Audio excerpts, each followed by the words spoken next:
Hello everyone. Before we start, make sure to like and subscribe to the channel, and leave a comment with where you're from and what time you're watching. That way, YouTube will keep showing you stories just like this one. Now, let's begin.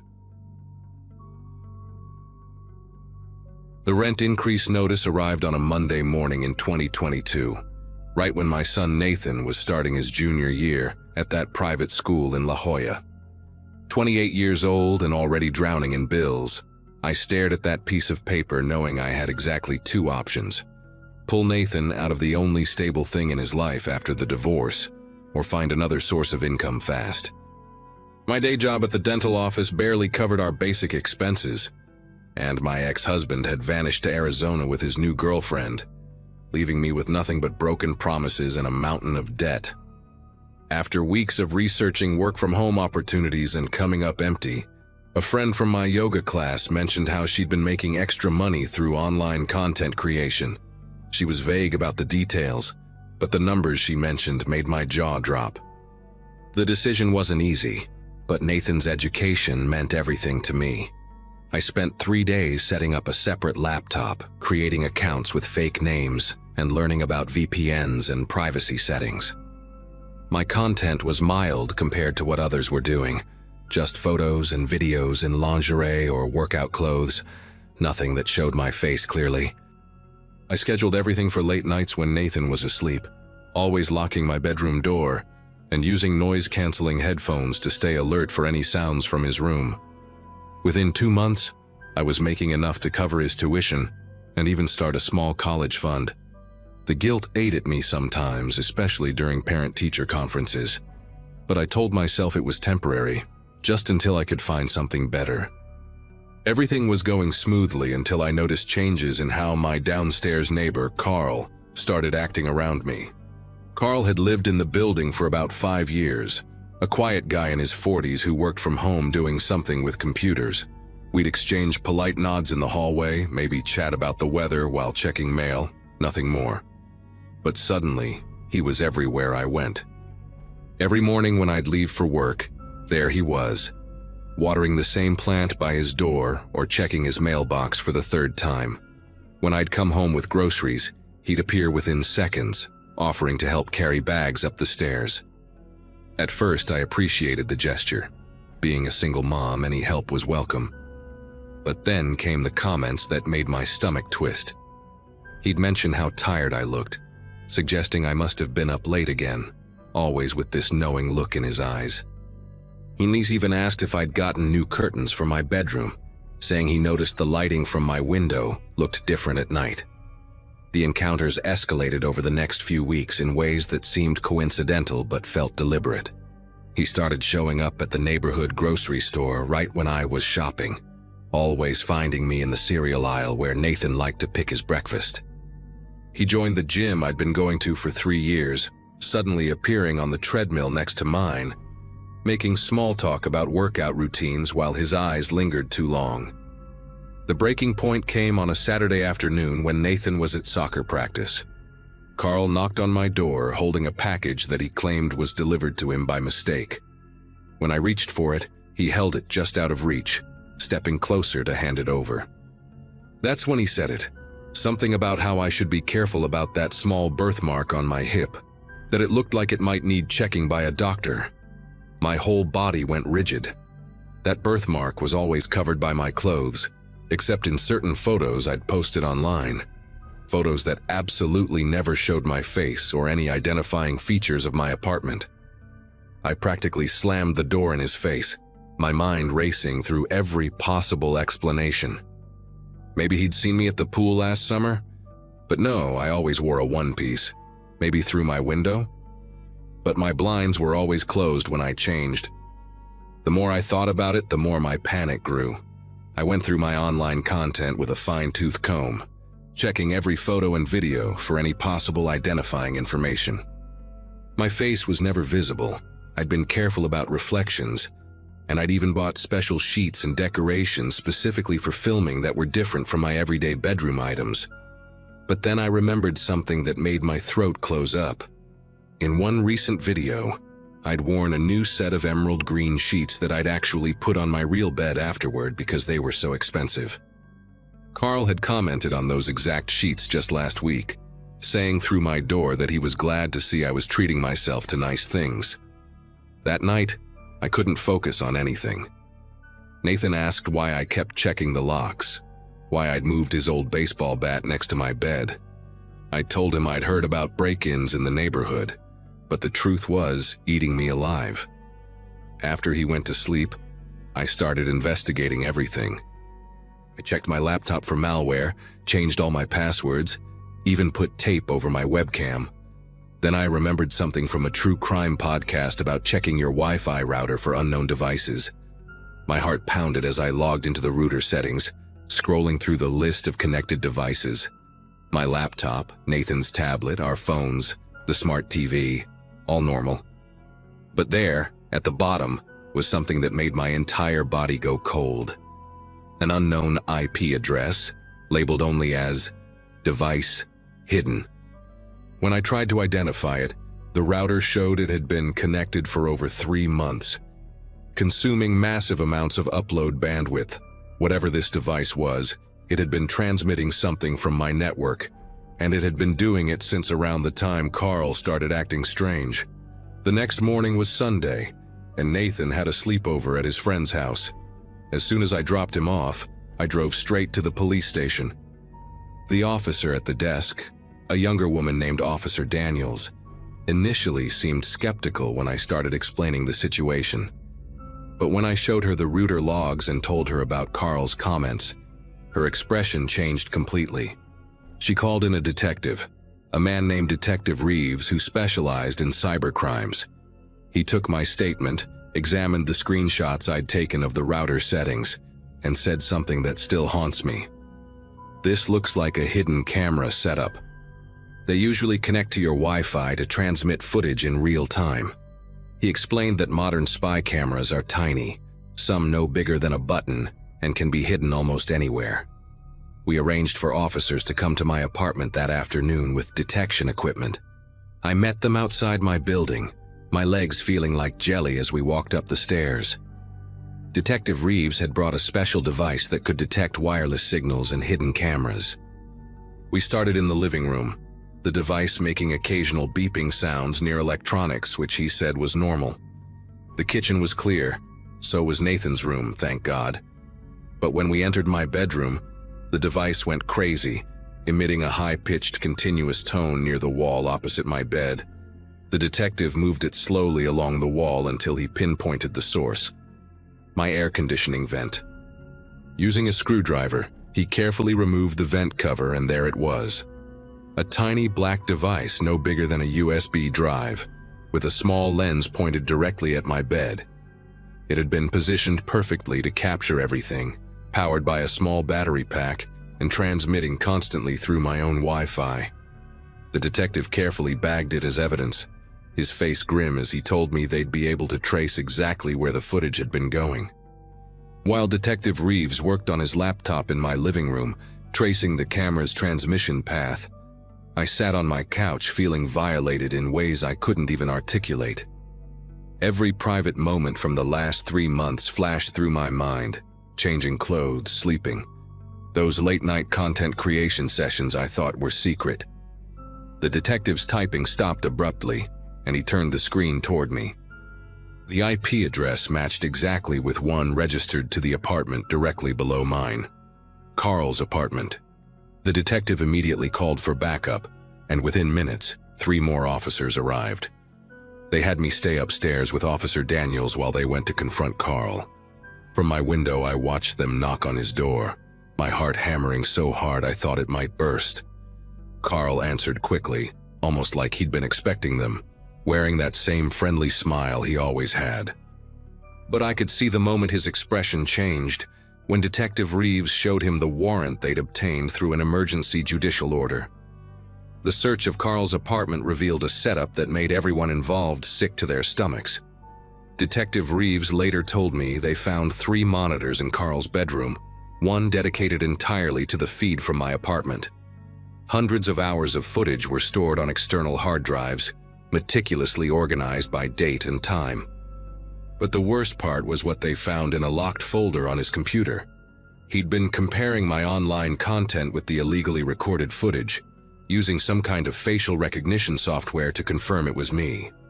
He had spreadsheets documenting my schedule, notes about when Nathan left for school, when I showered, when I worked out. There were even recordings from days when I was just sleeping or reading in bed, completely unaware that someone was watching my every move. The police found receipts showing he'd purchased the camera 6 months ago, but had only installed it after figuring out about my online work, which he'd discovered by using specialized software to track IP addresses from content creators in our area code. They arrested Carl right there in his apartment, and I watched from my window as they led him out in handcuffs. He looked up at my window just once, and the expression on his face wasn't anger or shame. It was disappointment, like I'd ruined some fantasy he'd built up in his head. The officers seized all his equipment as evidence, and Detective Reeves assured me Carl would be facing multiple felony charges, including invasion of privacy, cyberstalking, and illegal surveillance. What really got to me was when the detective mentioned that Carl had never actually subscribed to my content or paid for anything. He'd just been stealing these intimate moments from my real life, preferring the authentic, unguarded version of me to anything I posted online. The building manager was horrified when he found out, and immediately offered to let me break my lease without penalty. I found a new apartment across town within a week, making sure it was in a building with better security and no shared ventilation systems. The legal process took months, but Carl eventually pleaded guilty to avoid trial. He got 18 months in prison, 3 years probation, and a permanent restraining order. I had to close my online accounts and lost that income stream, but honestly, it was a relief. I picked up extra shifts at the dental office and found a weekend job doing medical transcription from home. Legitimate work that barely covers Nathan's tuition, but lets me sleep at night. Nathan never learned the full details, just that we moved because of a creepy neighbor situation. Sometimes I still check every vent in our new apartment, run my fingers along the edges looking for anything unusual. I bought a device that detects hidden cameras, and I sweep my bedroom twice a week, maybe more if I'm feeling anxious. People sometimes ask why I moved so suddenly, why I'm so careful about my privacy now. I just tell them you can never be too cautious these days. The truth is, I learned that the walls we think protect us can be paper thin, and sometimes the most dangerous people are the ones who smile at you every morning while harboring obsessions you could never imagine.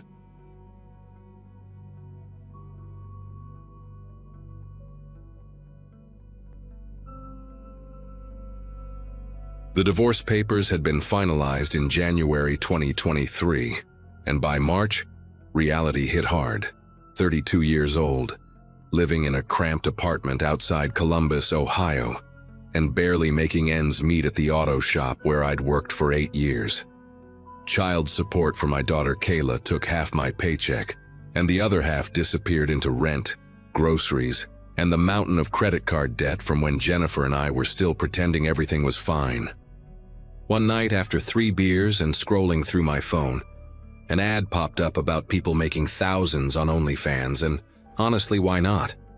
I wasn't bad looking, 6 feet tall, decent shape from hauling engines all day, and according to my ex's friends who'd hit on me at barbecues, I had that rugged mechanic thing going for me. Setting up the account felt surreal, taking photos in my bathroom mirror, figuring out angles that didn't show the water stain on my ceiling. But within 2 weeks, I had 40 subscribers at $15 a month. Not life-changing money, but enough to finally fix my truck's transmission. For 3 months, everything ran like clockwork. Post a couple photos after work, maybe a video on weekends, answer some messages with the kind of flirty banter that made middle-aged women from Nebraska feel special. Most subscribers were respectful, just lonely people looking for connection, sending $10 or $20 tips with messages like, "Made my day handsome," or "Love a man who works with his hands." Then in late June, this account called GoldenEye369 subscribed and immediately stood out. No profile picture, no bio, just a generic username. But they tipped $200 on my welcome message without asking for anything special. Over the next week, they'd drop another 100 here, 50 there, always with vague compliments like exactly what I was looking for or perfect choice, never requesting anything specific like the others did. The money was too good to question. In 2 weeks, GoldenEye 369 had sent me almost $800, enough to catch up on utilities and even take Kayla to Cedar Point for her 15th birthday. Everything changed on a humid Friday night in early July when GoldenEye 369 finally made their first real request, a private video call for $500, just 15 minutes. Nothing weird, just want to see you live. $500 for 15 minutes was more than I made in a day at the shop, and rent was due Monday, so I messaged back saying sure, we could set it up for 11 that night after I got home from my shift. They responded instantly with the payment and a link to some video platform I'd never heard of called Secure Stream, insisting we use that instead of OnlyFans' built-in video feature because they claim to have privacy concerns with the main platform. The site looked professional enough, required me to create an account with my email, and had me test my camera and microphone before the call. Everything seemed legitimate, just another paranoid rich person worried about their identity, which honestly made sense given how much money they were throwing around. At 11 on the dot, I clicked the call link, and the screen stayed black on their end while my camera showed my face clearly in the corner. They typed in the chat that their camera was broken, but they could see and hear me fine. For 15 minutes, I did what they asked. Took off my shirt, flexed a little, told some made-up story about a wild night in Vegas, exactly the kind of harmless fantasy content I'd been selling for months. GoldenEye 369 kept typing enthusiastic responses, sending another 200 in tips through the platform during the call, asking me to stand up, turn around, show different angles. Nothing that crossed any serious lines, but definitely more directing than most clients did. When the timer hit 15 minutes, they thanked me profusely, said I was absolutely perfect for what they needed, and the call ended automatically, leaving me $600 richer and feeling pretty good about the easiest money I'd ever made in my life. Saturday morning hit different. Woke up around 10 to my phone buzzing nonstop, and when I checked my email, there were 17 messages from an address I didn't recognize. Gotcha Forever 88 tier Proton Mail. The subject line on every single one just said, "Ryan, open this now," and my chest got tight before I even clicked the first one. The email had 3 attachments, crystal clear screenshots from last night's video call, showing me shirtless, mid-flex, face completely visible. And worst of all, in the corner of each image was my full name from the Secure Stream account I'd created. The message itself was short and brutal. "Nice show last night. $5,000 to Bitcoin wallet below by Monday noon. Or these go to Jennifer, your ex-wife's email was listed. Brennan Auto Repair, my boss's direct email. Columbus City Schools Administration, where Kayla went to school. And your Facebook friends list." They'd somehow grabbed all 847 names. At the bottom, they'd added one more line that made me run to the bathroom and throw up. "We recorded everything, including the parts where you got more comfortable. Pay up or everyone sees who Ryan really is." I must have read that email 50 times, each time hoping the words would change, that maybe this was some sick joke or a nightmare I'd wake up from. $5,000. Might as well have been $5 million with my bank account showing $247 and change. Called my buddy Craig, who knew about computers, trying to stay vague, asking if emails could be traced or if Bitcoin was really anonymous like people said, and he just laughed and said whoever was blackmailing me probably knew what they were doing if they were using Proton and cryptocurrency. The screenshot quality was perfect too, not grainy or distorted. My face clear as day. The kind of images that would spread through my small suburb like wildfire, ending up on Kayla's classmates' phones by lunch period Monday. Started calculating desperately. I had 3 credit cards with maybe 2,000 total available credit. Could sell my PlayStation and watch for maybe 500. Had that old Mustang engine block in my garage worth $800 if I could find a buyer by tomorrow, and maybe, just maybe, I could borrow the rest from my brother Doug if I made up some story about needing emergency car repairs. Sunday disappeared in a blur of pawn shops, Facebook Marketplace meetups in sketchy parking lots, and humiliating phone calls where I begged people for money without being able to explain why I really needed it. Sold the PlayStation to some college kid for $300, way less than it was worth, but I needed cash immediately. Then drove 2 hours to Dayton because someone there would buy the Mustang engine block same day for $600. Doug came through with $1,500 after I fed him some story about needing to fix my truck's transmission, or I'd lose my job, and the guilt of lying to him hurt almost as much as the fear of those screenshots getting out. By Sunday night, I'd maxed out all 3 credit cards doing cash advances at different ATMs, paying those insane fees because what choice did I have? Sitting at my kitchen table at 2 in the morning, counting and recounting the crumpled bills and bank transfer confirmations. I had $4,047, still short, but maybe they'd take it. Maybe they'd understand I was trying, that this was literally everything I could scrape together without robbing a bank. Monday morning at 8 sharp, I sent my first email to Gotcha Forever 88, explaining I had most of the money, begging for more time or to accept the $4,047 as final payment, promising I'd delete my OnlyFans and never do anything like this again. They responded in 12 minutes. Full amount or photos go out at noon, no negotiations. Clock's ticking, Ryan. A panic mode hit different this time. Called in sick to work. Drove to 3 different payday loan places. Got turned down at 2 for having too much existing debt. But the third one, this shady spot behind a liquor store, gave me $300 at some criminal interest rate I didn't even look at.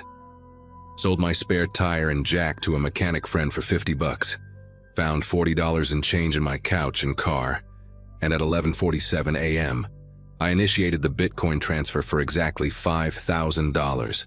My entire life savings plus debt I'd be paying off for years, all gone in a single transaction to some anonymous wallet that could be anywhere in the world. The confirmation email came at 12:03 p.m. Payment received. Your secret is safe, for now. Those 3 dots after safe made my skin prickle because I knew, deep in my gut, that this wasn't over. That people who do this kind of thing don't just walk away after one score. For 2 weeks, though, life went back to something resembling normal. Went to work, picked up extra shifts to start paying Doug back, deleted OnlyFans and all my content, even changed my phone number and email address. Then Wednesday afternoon, while I was under a Honda Accord changing oil, Craig texted me that I had a visitor at the shop. And when I rolled out, there was a kid, couldn't have been more than 19, holding an envelope with my name on it. Inside was a single printed screenshot I hadn't seen before, much more explicit than the others, time-stamped from later in that video call, along with a note. $2,000 by Friday or this one goes viral on Twitter with your full name and city. Previous payment only covered the first batch. This time I didn't panic, didn't scramble. I drove straight to the Columbus Police Department and asked to speak with someone about online blackmail. Detective Fowler, a woman about my age with tired eyes and coffee stains on her sleeve, took me to a small interview room and listened to the whole embarrassing story without judgment. She typed notes while I showed her the emails, the Bitcoin wallet address, the screenshots, everything except the actual content because I couldn't bear to show that to another human being. After 40 minutes, she leaned back and delivered the news that crushed whatever hope I'd carried into that building. The Proton Mail account was untraceable. Without a warrant, they'd never get approved. The Bitcoin wallet showed the money had already been moved through 6 different exchanges across 4 countries. And GoldenEye 369's OnlyFans account had been created using a VPN that bounced through servers in Romania, Vietnam, and Nigeria. These operations are usually run from countries where we have no jurisdiction, she explained, sliding me a pamphlet about cybercrime that felt like a sick joke. Even if we could identify them, which is nearly impossible, They're probably in a place where local law enforcement won't cooperate. Your best bet is to not pay anymore. Document everything, and consider telling your close contacts before they do. I didn't pay the second demand, couldn't even if I wanted to. I was already drowning in debt from the first payment, working 70 hours a week just to cover minimums on the payday loans and credit cards. Friday came and went, and nothing happened. Then Saturday, Sunday, a whole week of silence that almost felt worse than getting the threats, because at least then I knew where I stood. Every notification on my phone made my heart race. Every unknown number at work made me want to hide in the bathroom. And when Jennifer called about picking up Kayla for the weekend, I nearly threw up thinking she'd seen something online. The screenshots never surfaced on Twitter or anywhere else I could find. And after 3 weeks of obsessive Googling my own name, I started to think maybe they'd moved on to easier targets. Maybe Detective Fowler was right, and calling their bluff had worked. But that feeling of relief was poisoned because I knew they still had those videos, those screenshots, sitting on a hard drive somewhere across the world, and any day could be the day they decided to destroy my life for fun or profit, or just because they were bored. It's been 4 months now since that video call, and while nothing else has happened, no more emails, no more demands, no leaked content, I live with this constant weight in my chest that never fully goes away. Had to tell Jennifer about the debt when she questioned why I was late on child support twice. Made up a gambling problem that was easier to explain than the truth. And now she barely lets me see Kayla unsupervised, thinking I'm some degenerate who can't control himself. Changed jobs, moved apartments, deleted all social media, basically became a ghost trying to stay off anyone's radar. But every time I meet someone new, every time a coworker wants to connect on Instagram, or a woman at a bar asks for my number, I think about those files floating out there in the dark web ether, waiting. The other night I got a spam email about cryptocurrency investment opportunities, completely unrelated to any of this. But seeing those words Bitcoin and anonymous in the subject line sent me into such a panic that I dry heaved in my bathroom for 20 minutes. That's the real horror of this whole thing. Not just what happened, but knowing it's never really over. That somewhere in the world, someone has a piece of me they can weaponize whenever they want. And all I can do is wait and hope they've forgotten I exist. Hope that I'm not worth their time anymore. Hope that one day I'll check my email without feeling like I'm going to pass out.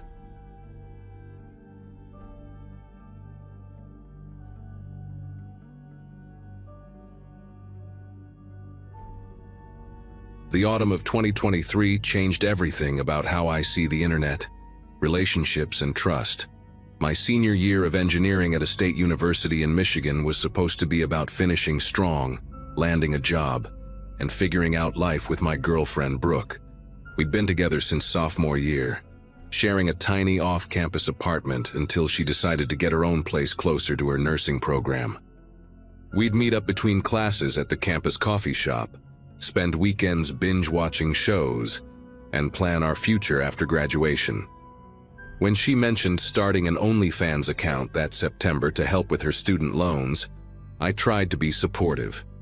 She said it would just be simple content, nothing too explicit, just enough to make some extra cash. The way she explained it made sense, and honestly, her financial stress had been weighing on both of us for months. At first, everything seemed fine. Brooke would text me about her subscriber count going up, excited about the extra income finally letting her breathe financially. She bought new camera equipment, ring lights, and even splurged on some takeout for us both when we'd been living on ramen for weeks. But by early November, something shifted. Her responses to my texts became shorter, taking hours to reply when she used to answer within minutes. Our planned study sessions got canceled last minute, and when we did meet up, she kept checking her phone constantly, her face tense whenever a notification popped up. She started wearing long sleeves even indoors, claiming the library was freezing, and dark circles appeared under her eyes that makeup couldn't quite hide. When I asked if everything was okay with the OnlyFans thing, she'd force a laugh and change the subject, saying the platform was just more time-consuming than she expected. The breaking point came on a Friday in mid-November. Brooke hadn't responded to any of my messages for 2 days, which had never happened before, not even during her most stressful exam weeks. I'd gone by her apartment twice, but her roommate Jasmine said she hadn't seen her either, just heard her door close late at night sometimes. That Friday afternoon, I decided to skip my thermodynamics lecture and go check on her again. Her building had this broken security door that never quite latched, so I let myself in and climbed to the 3rd floor. Standing outside her door, I could hear something playing inside. Sounded like music, or maybe a video. I knocked for almost 5 minutes, calling her name, even tried the handle knowing she sometimes forgot to lock it. The door swung open to an empty apartment, but her laptop sat open on the kitchen counter, its screen casting this eerie blue glow across the dark room. What I saw on that screen made my whole body go numb. It was her OnlyFans streaming dashboard, still logged in, showing an active live stream with over 300 viewers. The video feed showed Brooke in some room I didn't recognize. Bare white walls, harsh fluorescent lighting, a mattress on the floor. She was talking to the camera, but something about her voice sounded wrong, too cheerful, almost scripted. Her eyes kept darting to something off-screen, and every few seconds she'd pause mid-sentence like someone was coaching her on what to say. The chat was going crazy with tips and requests, but she wasn't acknowledging any of them the way she usually did in her streams. I knew because I'd watched a few of her early ones to be supportive, and she always had this natural way of interacting with viewers. This wasn't that. This was something else entirely. I grabbed the laptop and sat down right there on her kitchen floor, trying to process what I was seeing. The stream continued, and I noticed details that made everything worse. Brooke's wrists had these faint red marks when she moved her arms certain ways, like she'd been restrained recently. Behind her cheerful expression, her jaw muscles kept clenching, and she'd occasionally blink in these rapid patterns, almost like Morse code. I started screen recording everything on my phone while frantically looking through the streaming dashboard for any location information. The account showed the stream originating from somewhere in Michigan, but the IP address kept changing every few minutes, bouncing between different cities. Her recent videos tab showed daily uploads for the past week, all filmed in that same stark room, all with that same forced enthusiasm. The payment history showed thousands of dollars in tips flowing in, but the withdrawal account had been changed 3 days ago to some cryptocurrency wallet I didn't recognize. I immediately called 911, my voice cracking as I tried to explain the situation to the dispatcher. They transferred me twice before someone finally took down the information, but I could tell from their tone they weren't taking it seriously. A missing person report couldn't be filed yet since it hadn't been 48 hours, and when I mentioned the live stream, they said if she was actively posting content, she probably wasn't missing.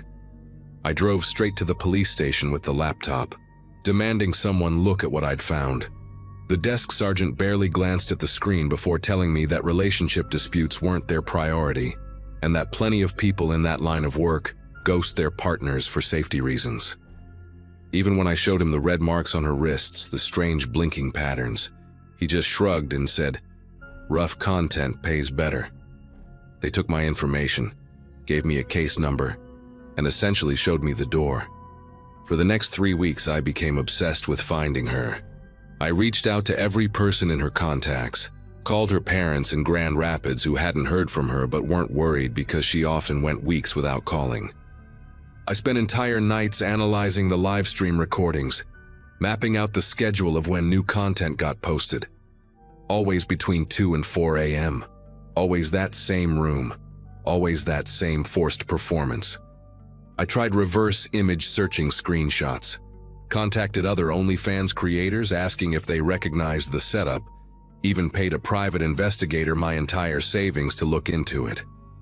He traced the cryptocurrency wallet to an exchange based in Eastern Europe, but hit dead ends after that. The live streams continued daily, and I watched every single one, looking for any clue about where she was. Sometimes there were muffled sounds in the background, footsteps, doors closing, once what sounded like a train passing by. I compiled everything into folders, timestamps, audio analysis I ran through free software, building this massive case file that nobody wanted to look at. By early December, the streams suddenly stopped. Her OnlyFans page went dark, no new content, no response to the hundreds of messages from subscribers asking where she went. I felt this mix of hope and dread. Maybe she'd escaped, or maybe something worse had happened. I kept checking the site obsessively, refreshing every hour, while also monitoring missing persons databases, hospital admission records I could access through a friend in med school, even checking Jane Doe reports, though I hated myself for doing it. Her apartment stayed empty, rent unpaid, until the landlord started the eviction process.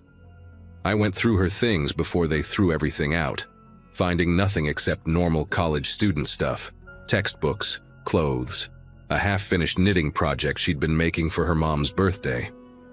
Jasmine told me Brooke had been getting weird packages delivered in the weeks before she disappeared. Small boxes she'd immediately take to her room, but the shipping labels were always torn off by the time they hit the recycling. Then, in late February 2024, her OnlyFans account came back to life. I got the notification at 3 a.m. while I was up studying for midterms, and seeing her username pop up on my phone made me physically sick. The new video was definitely recent. She was wearing a necklace I'd given her for Christmas, the one that had been in her jewelry box when I went through her apartment. But everything else about her had changed. She'd lost weight, her cheekbones sharp under the ring light, and there were these small scars on her shoulders that hadn't been there before. Her hair was shorter, dyed black instead of her natural brown, and she moved differently, more mechanical, like she was following choreographed steps. The room was different too, still bare walls, but now with a window visible in the corner showing city lights I couldn't identify. She never spoke in this video, just performed, but her eyes would occasionally flick toward the camera with this expression I'd never seen on her face before. Not fear exactly, but this hollow recognition, like she knew I might be watching. I downloaded the video immediately and spent hours analyzing every frame. In one brief moment, when she turned away from the camera, I caught a reflection in that window, the silhouette of someone else in the room, tall, standing perfectly still by what looked like a door. The metadata had been scrubbed clean, but there was this tiny detail everyone else probably missed. She was tapping her fingers against her leg in a pattern. I slowed it down, counted the taps, and realized she was spelling something out. It took me hours to decode it, playing the same 15-second segment over and over until my eyes burned. She was tapping out an address.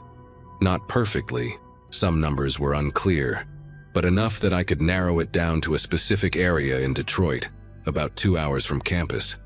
My heart hammered as I mapped out potential buildings in that zone, cross-referencing with the city lights I could see in that window reflection, trying to triangulate which floor she might be on based on the angle.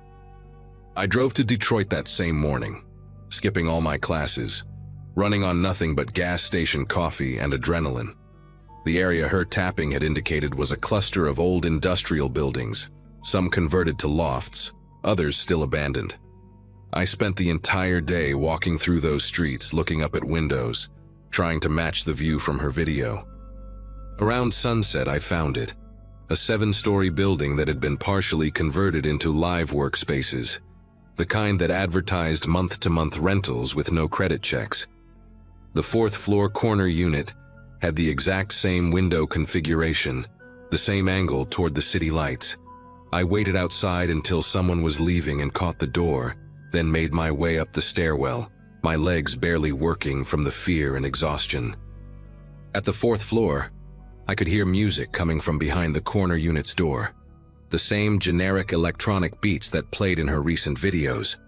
I called the police from the hallway, gave them the address, told them I had reason to believe someone was being held against their will.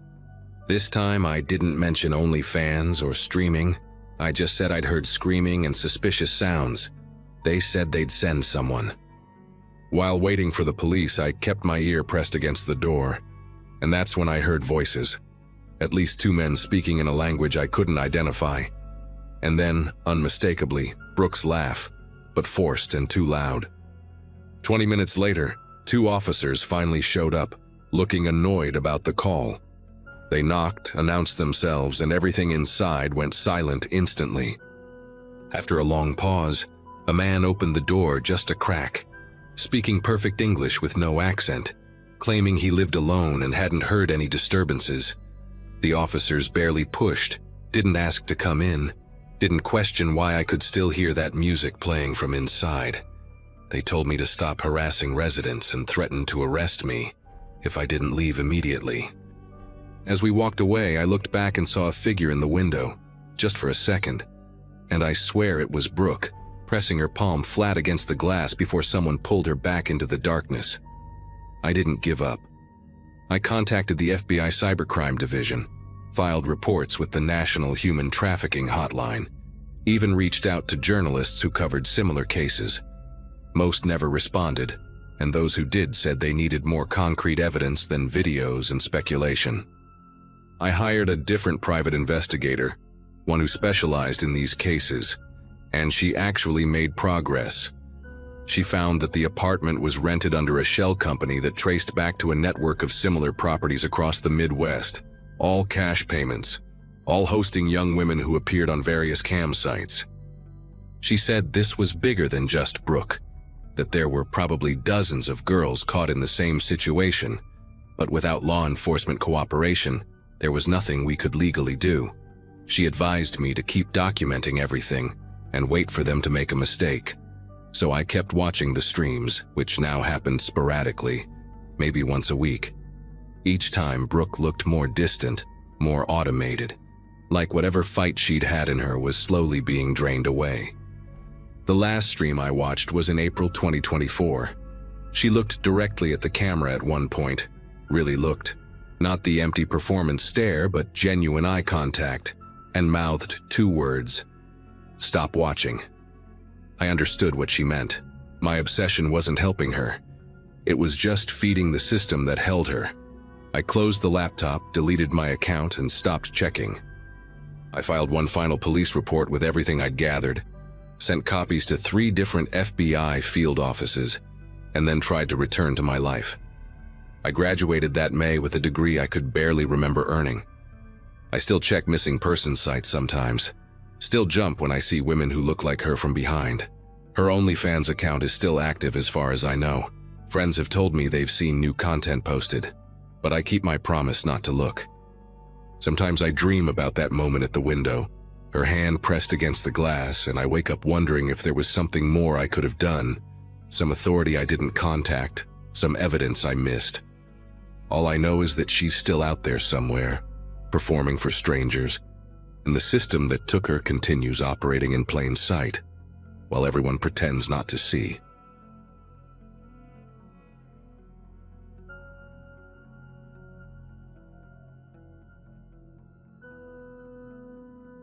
Phoenix gets unbearably hot in July, and my tiny studio apartment near Camelback Road had the worst air conditioning you could imagine. Brandon had been gone for 3 weeks by then, and I was still finding his stuff everywhere. A phone charger behind the nightstand, his favorite hot sauce in the back of the fridge, one of his socks stuck to the inside of the dryer. My sister Grace had helped me move out while he was at work, stuffing my entire life into her pickup truck in under 2 hours. We'd been together 4 years, and leaving felt like ripping off my own skin. The locks were changed the same day I moved in, and every notification on my phone still made my chest tighten, expecting another one of his rage-filled texts somehow breaking through the blocks I'd set up on everything. Creating an OnlyFans account wasn't something I'd planned, but my friend Melody had been doing it for months and clearing more than her nursing salary. The afternoon I set up my profile, I remember sitting cross-legged on my second-hand couch, laptop heating up my thighs, thinking about how Brandon would absolutely lose his mind if he knew. That thought made me smile for the first time in weeks, not because I wanted to hurt him, but because for once I was doing something purely for myself, something he couldn't control or criticize. My fingers trembled slightly as I uploaded the first photos, Nothing too wild. Just some lingerie shots Melody had helped me take against the exposed brick wall in my bedroom. Within 3 days, I had 40 subscribers, and by the end of the second week, I was making enough to cover half my rent. Everything changed on a Wednesday morning when I woke up to a comment on one of my posts from a user called Desert Watcher 62. The message itself seemed harmless enough. Love the way you bite your lip when you're nervous. But something about it made my stomach churn. Brandon always used to point out that habit, said it drove him crazy in both good and bad ways. I told myself I was being paranoid, that lots of guys probably noticed things like that. But then more comments started appearing from the same account. That birthmark on your hip looks like a crescent moon in this lighting. Only someone who'd seen me up close would know about that birthmark, hidden as it was just below my bikini line. You still sleep on the left side of the bed, I see. The photo he commented on showed only a corner of my mattress, but he was right. The comments got more specific over the next few days, each one a little needle of recognition that made my whole body tense up. Remember when you wore that color to Sedona? Under a photo in a red lingerie set. Brandon and I had gone to Sedona for our anniversary 2 years ago, and I'd worn a red dress he'd picked out. You always did look best at 3 a.m. appeared under a late-night post, and I remembered all those fights that lasted until dawn, him telling me I was beautiful even while calling me horrible names in the same breath. Desert Watcher 62 never said anything explicitly threatening, never crossed any obvious lines, but each comment felt like a fingernail dragging across my brain, leaving marks only I could see. My dad called me on a Friday afternoon while I was grocery shopping at the Safeway on McDowell Road, his voice strange and tight in a way I'd never heard before. "Honey, we need to talk about something," he said, and I abandoned my half-full cart right there in the cereal aisle. He told me that someone had sent an email to his work address, the one listed on his company's website, with screenshots from my OnlyFans page attached. The subject line read, "Thought you should see what your daughter is up to these days." Mom had gotten one too, sent to her personal Gmail with the message, "Such a shame about Lisa, she seemed like such a nice girl." The screenshots were the tamest ones on my profile, just me in lingerie, but they'd been edited with red circles around certain parts of my body and arrows pointing to details with typed notes like, "Mole on left shoulder," and "Scar from bike accident age 12. Whoever sent them knew things about my body that you'd only notice after years of intimacy. Grace got hers the next morning, sent to her work email at the dental office where she was a hygienist, right before her Saturday shift. This one was different though. It included a photo I'd never posted anywhere, one from my phone that I'd taken but decided against uploading. It was me trying on lingerie in my bathroom mirror, my face fully visible, a test shot from weeks ago. The only way someone could have that photo was if they had access to my phone or my cloud storage. My password was one Brandon could never guess. I'd made sure of that, but he'd always been weirdly good with technology, used to brag about teaching himself to code and hack when he was younger. The email to Grace said, "Your sister should be more careful with her privacy settings," and included a link to my OnlyFans page with the message, "Family discount available." I filed a police report that same afternoon at the Phoenix Police Department station on Washington Street, sitting in a plastic chair that stuck to the back of my thighs, while Officer Garrett typed slowly on his computer. He kept asking if I had any proof it was Brandon, and all I could offer were the comments that referenced things only he would know. "Could be a coincidence," he said, not even looking up from his screen. "Lots of people have obsessive fans online these days." But then he pulled up Brandon's record, and his eyebrows went up slightly. Turns out Brandon was on probation for a harassment charge from his previous girlfriend, something he'd never told me about. Officer Garrett made a call to Brandon's probation officer, a woman named Diane Walters who sounded tired even at 2 in the afternoon. Brandon had checked in with her that morning, claiming he was in Flagstaff for a construction job. Had even sent her a selfie in front of what looked like a job site with mountains in the background. The security footage changed everything though. Officer Garrett called me 3 days later, asked me to come back to the station immediately. They'd pulled video from the convenience store across from my apartment complex, and there was Brandon's silver Ford F-150, clear as day, parked in their lot for 3 hours the previous Monday night. The timestamp showed him arriving at 11:47 p.m. and leaving at 2:53 a.m., just sitting there in the dark with a perfect view of my bedroom window. The same night I'd done a live stream for my subscribers, the first one I'd ever done, wearing a silk robe Melody had bought me as a congratulations gift. They had footage from 4 different nights over the past 2 weeks, always the same pattern: arriving late, parking in that exact spot, leaving after exactly 3 hours. One night the camera caught him getting out to throw away what looked like fast food containers, and his face was perfectly visible in the fluorescent light of the store's sign. Getting the restraining order felt like winning a small war, the judge signing it without hesitation, after seeing the surveillance footage and the emails to my family. Brandon showed up to court wearing the same cologne he'd worn on our first date, that woody scent that used to make me feel safe and now made me want to throw up. He kept trying to make eye contact while his lawyer argued that the emails could have come from anyone, that sitting in a public parking lot wasn't illegal. But the judge, a woman with steel gray hair and glasses on a chain, wasn't buying it. "Mr. Coleman," she said, using his last name like it tasted bad, "you're on probation for similar behavior. You lied to your probation officer about your whereabouts, and you were surveilling your ex-girlfriend's residence. The temporary restraining order is granted." Brandon's jaw clenched the way it used to right before he'd punch a wall, and his lawyer put a hand on his shoulder to keep him seated. That night I thought maybe I could breathe again, even celebrated with Melody over cheap wine in my kitchen, laughing about how his lawyer's toupee kept sliding backward every time he gestured. But 2 days later, a new account started commenting on my posts. Sunset Driver 88 this time.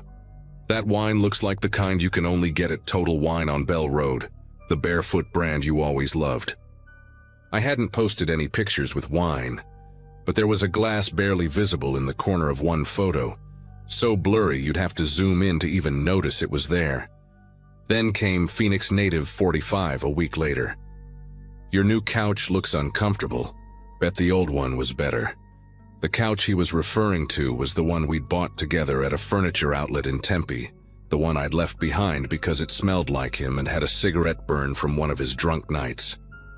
The new accounts kept coming like clockwork, each lasting about a week before I could report and block them, each with those specific comments that felt like invisible hands around my throat. Valley Resident 77 knew about the nightmare I'd had about drowning when I was 10, commenting, "Water scenes might trigger you, careful," under a shower video. Arizona Sun 23 mentioned the exact shade of nail polish I'd worn to his brother's wedding. "That coral color never did match your skin tone." I started keeping a spreadsheet of all the usernames, the comments, the timestamps, bringing everything to Officer Garrett, who said they were building a case, but needed more concrete evidence linking them to Brandon. The IP addresses were all different, bouncing through VPNs and proxy servers, but the writing style was always the same, that passive-aggressive tone I'd lived with for 4 years, the backhanded observations disguised as compliments, the little digs that seemed innocent unless you knew the context. My OnlyFans income had doubled by then, enough that I could afford to move to a better apartment complex in Scottsdale with actual security gates and cameras, but I still see those usernames in my sleep sometimes. Brandon got arrested 2 months later when he violated probation by approaching Grace at her gym, asking about me, but he posted bail the next day. The detective assigned to my case says they're close to charging him with cyberstalking, that the digital forensics team found evidence on his laptop, but these things take time. Last week, a new account appeared. Desert Memories 2024, and the first comment simply said, "Nice new place, better locks than the last one." I've changed my locks twice since moving here, installed extra security cameras, even got a German Shepherd named Bruno who barks at everything. But every time I post new content, I wonder which username is him. which seemingly supportive comment is actually him letting me know he's still watching, still obsessed, still unable to let go.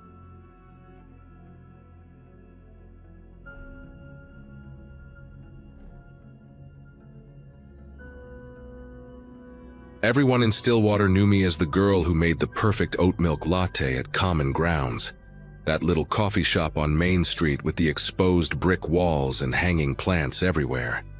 I'd been working there since dropping out of college 2 years ago, saving up money while taking online classes for my accounting degree. The pay wasn't great, barely covering rent for my studio apartment above the antique shop, but the tips kept me afloat, and the regular customers felt like family. Most mornings, I'd open the shop at 6, watching the town wake up through the big front window, while the espresso machine hissed and the first batch of muffins filled the air with warmth. Life felt simple and predictable in the best way possible. Just me and my cat Oliver in our little routine. Nobody knew about the OnlyFans account except my best friend Ashley, who lived in Dallas. And that's exactly how I wanted to keep it. My mom still thought I was saving myself for marriage, and half the town probably assumed the same thing about the quiet barista who wore oversized sweaters and kept to herself. The account started as a joke, honestly, something Ashley and I laughed about after too much wine during a video call one Friday night in early October. She'd been doing it for months, making enough to pay off her student loans, posting mostly feet pics and the occasional lingerie shot. Nothing too wild. I figured why not try it for a month, see if I could make some extra cash for Christmas presents, and maybe finally fix the rattling noise in my Toyota Camry. The username Coffee Bean Queen seemed clever at the time, playing off my day job without being too obvious, and I kept my face out of most photos, just showing my tattoo of a moon phase down my spine and the birthmark on my hip that looked like a tiny butterfly. Within 3 days, somehow, the account exploded with thousands of followers, way more than Ashley had ever gotten, and the money started rolling in faster than I could process. By the end of the first week, I'd made more than my monthly salary at the coffee shop, all from posting pictures that seemed tame compared to what most creators were doing. Everything changed on a Wednesday morning in late October when I noticed something weird at work. 3 guys I'd never seen before came in together, ordered plain black coffees, and sat in the corner booth for over 2 hours. They kept glancing at me behind the counter, leaning in close to whisper to each other, and one of them had his phone angled in my direction the entire time. When I went to clear a nearby table, I heard one of them say, "Coffee Bean Queen," clear as day, followed by quiet laughter that made my chest tighten. They left exact change on the table, $15 for 3 coffees that cost $9 total. And on the receipt they'd written my username in blue pen with a winking face next to it. I told myself it was just a coincidence, that maybe they were talking about actual coffee or some inside joke, but deep down I knew they'd found me. The next few days brought more strangers to Common Grounds. Always men, always in groups of 2 or 3, always ordering the cheapest thing on the menu and camping out for hours. They'd position themselves where they could watch me work, some pretending to read newspapers while obviously taking photos, others bold enough to aim their phones directly at me when I bent down to get supplies from the lower shelves. My regular customers started noticing too, especially Harold, who'd been coming in every morning since his wife died 5 years ago, asking me if those boys were bothering me and offering to have a word with them. But what could I say? That strangers from the internet were stalking me at my minimum wage job because they'd seen me in lingerie online? I just smiled and said they were probably just passing through town, even though we both knew nobody just passed through Stillwater without a reason. By the second week of November, the situation had gotten completely out of control. Every shift felt like being on display at some twisted zoo, with new faces appearing daily, all of them knowing exactly who I was underneath my green apron and coffee-stained jeans. They started getting creative with their payments, leaving $20 bills with "Show us more" written in the margins, or sliding $50 across the counter for a $3 coffee while maintaining uncomfortably long eye contact. One guy wearing a Cowboys jersey and reeking of cigarettes actually had the nerve to ask if I did private shows, right there at the register with other customers waiting behind him. My manager, Keith, sweet old Keith, who treated me like his granddaughter, started scheduling himself for more shifts after he caught a group of them following me to my car after closing. He never asked questions, just started walking me out every night, his hand hovering near the baseball bat he kept behind the counter. The breaking point came when I found an envelope under my windshield wiper after my shift on a Monday night. Inside were printed screenshots from my OnlyFans page, the ones where you could see my moon phase tattoo clearly, along with a handwritten note that said, "We know where you live, Coffee Bean Queen," and a photo of my apartment building taken from across the street. My fingers went numb holding that paper, standing there in the empty parking lot behind Common Grounds, while the streetlight flickered above me like something out of a horror movie. That night I deleted everything. The OnlyFans account, the separate Instagram I'd made for it, the Cash App, all of it gone with shaking fingers while Oliver meowed at me from his perch on the bathroom sink. I thought that would end it, that these creeps would lose interest once the content stopped, move on to harassing some other girl trying to make ends meet. God, I actually believed that would be enough to make them stop. The harassment only got worse after I went offline. The regular groups of men at the coffee shop turned aggressive, demanding to know why I'd deleted my account, asking what they'd done wrong, as if stalking me at my workplace was somehow reasonable behavior. They started leaving bigger tips with messages that progressed from desperate to threatening. "Come back, baby," turned into "You owe us," turned into "We paid for you," scrawled on $100 bills that I refused to touch. Keith installed new security cameras and started keeping the police non-emergency number taped next to the register. But what were we supposed to tell them? That customers were leaving large tips? That men were drinking coffee while looking at me? Everything they did danced right on the edge of legal, careful not to cross any lines that would get them arrested. Even when 5 of them showed up wearing matching red baseball caps with CBQ embroidered on them, the cops who responded said, unless they made explicit threats or touched me, it was just an unusual fashion choice. Then came that Friday morning in mid-November, when I walked out to my car at 5:30 to head to work, and saw what they'd done. Someone had keyed "Come back online" across the driver's side door in jagged, angry letters that cut through the silver paint down to the metal. The windshield had a crack running from corner to corner, deliberate and precise, and they'd stuffed printed photos under every wiper. Pictures from my account that I thought were gone forever. Pictures of me walking to my car. Pictures of me through my apartment window watering my plants. I called the police right there in my parking lot, sobbing into the phone while my elderly neighbor peered through her curtains. And Officer Brennan showed up 20 minutes later looking annoyed about being called out so early.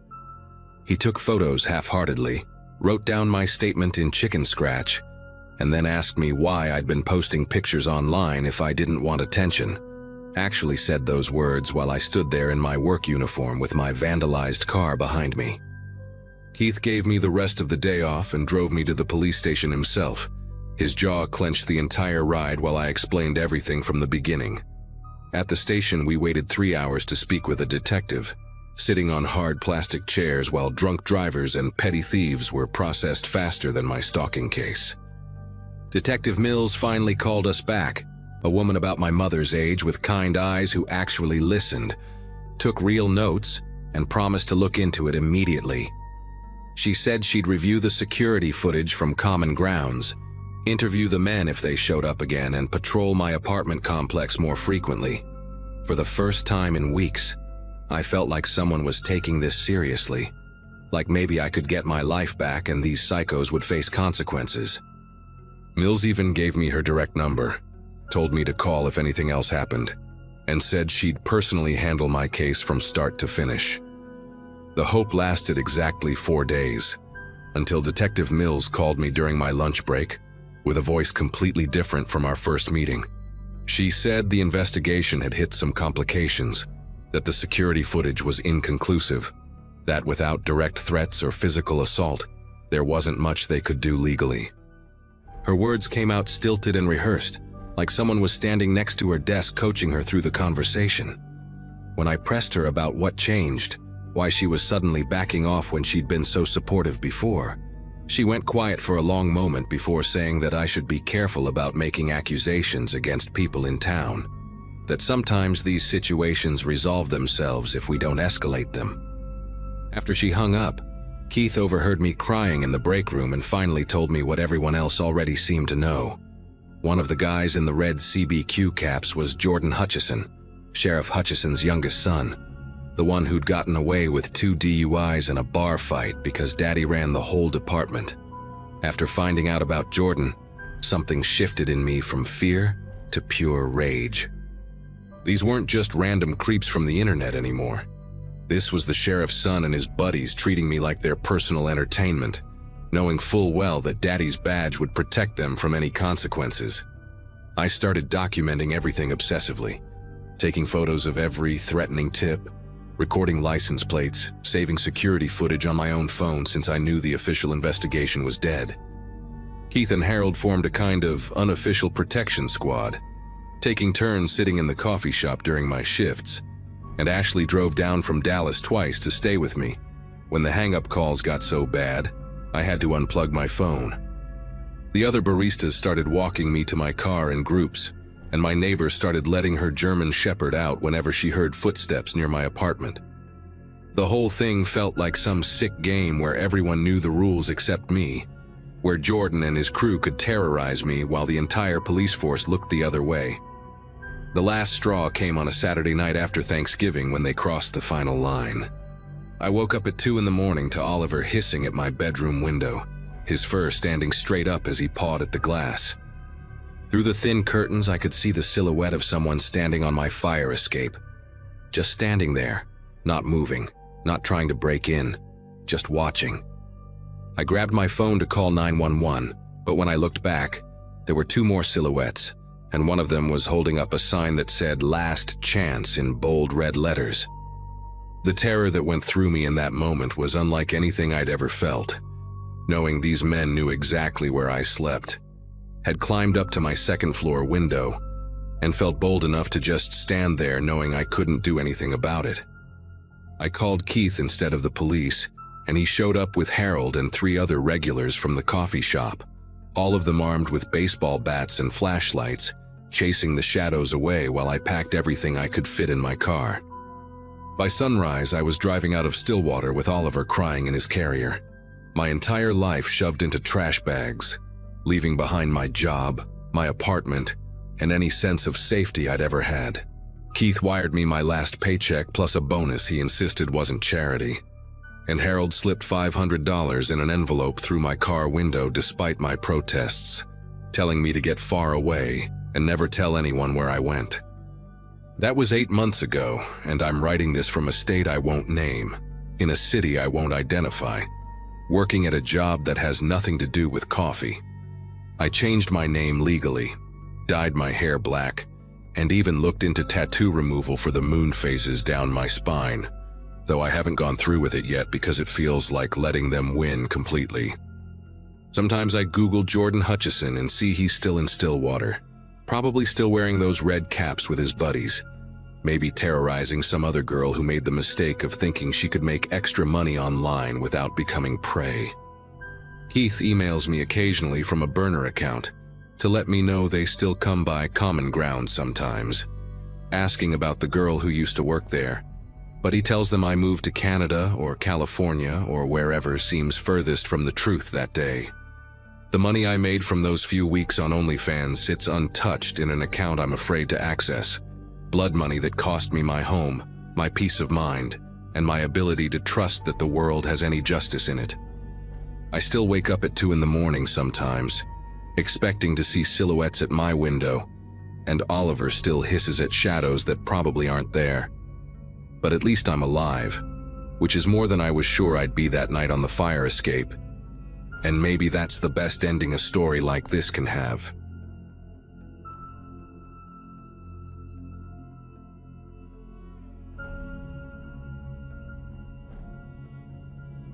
Chicago in late spring always had this energy that made me feel like anything was possible. And at 24, My OnlyFans career was finally taking off after months of grinding to build my subscriber base. The notification came through Instagram on a Wednesday afternoon while I was editing content in my apartment near Wicker Park. A message from Valentina Rose, who had over 300,000 followers and was basically royalty in our community. She said she'd been following my work for months and loved my aesthetic, wanted to do a collaboration shoot that weekend to help us both reach new audiences, and had already booked an Airbnb in the suburbs specifically for creating content. The message had that blue verification checkmark.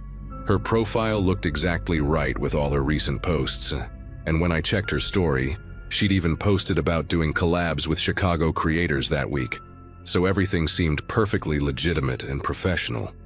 The Airbnb was about 40 minutes outside the city in some wealthy suburb I'd never heard of, one of those places where every house sits on at least an acre, and the nearest neighbor is barely visible through the trees.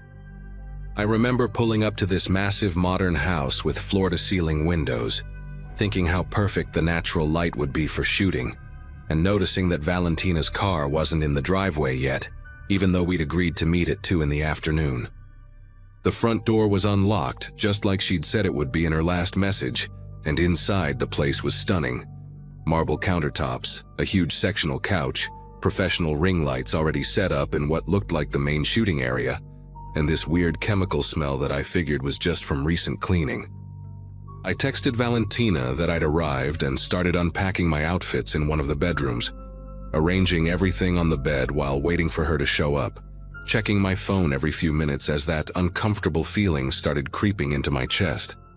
About 20 minutes later, I heard voices coming from downstairs and felt this wave of relief, thinking Valentina had finally arrived with maybe her photographer or assistant.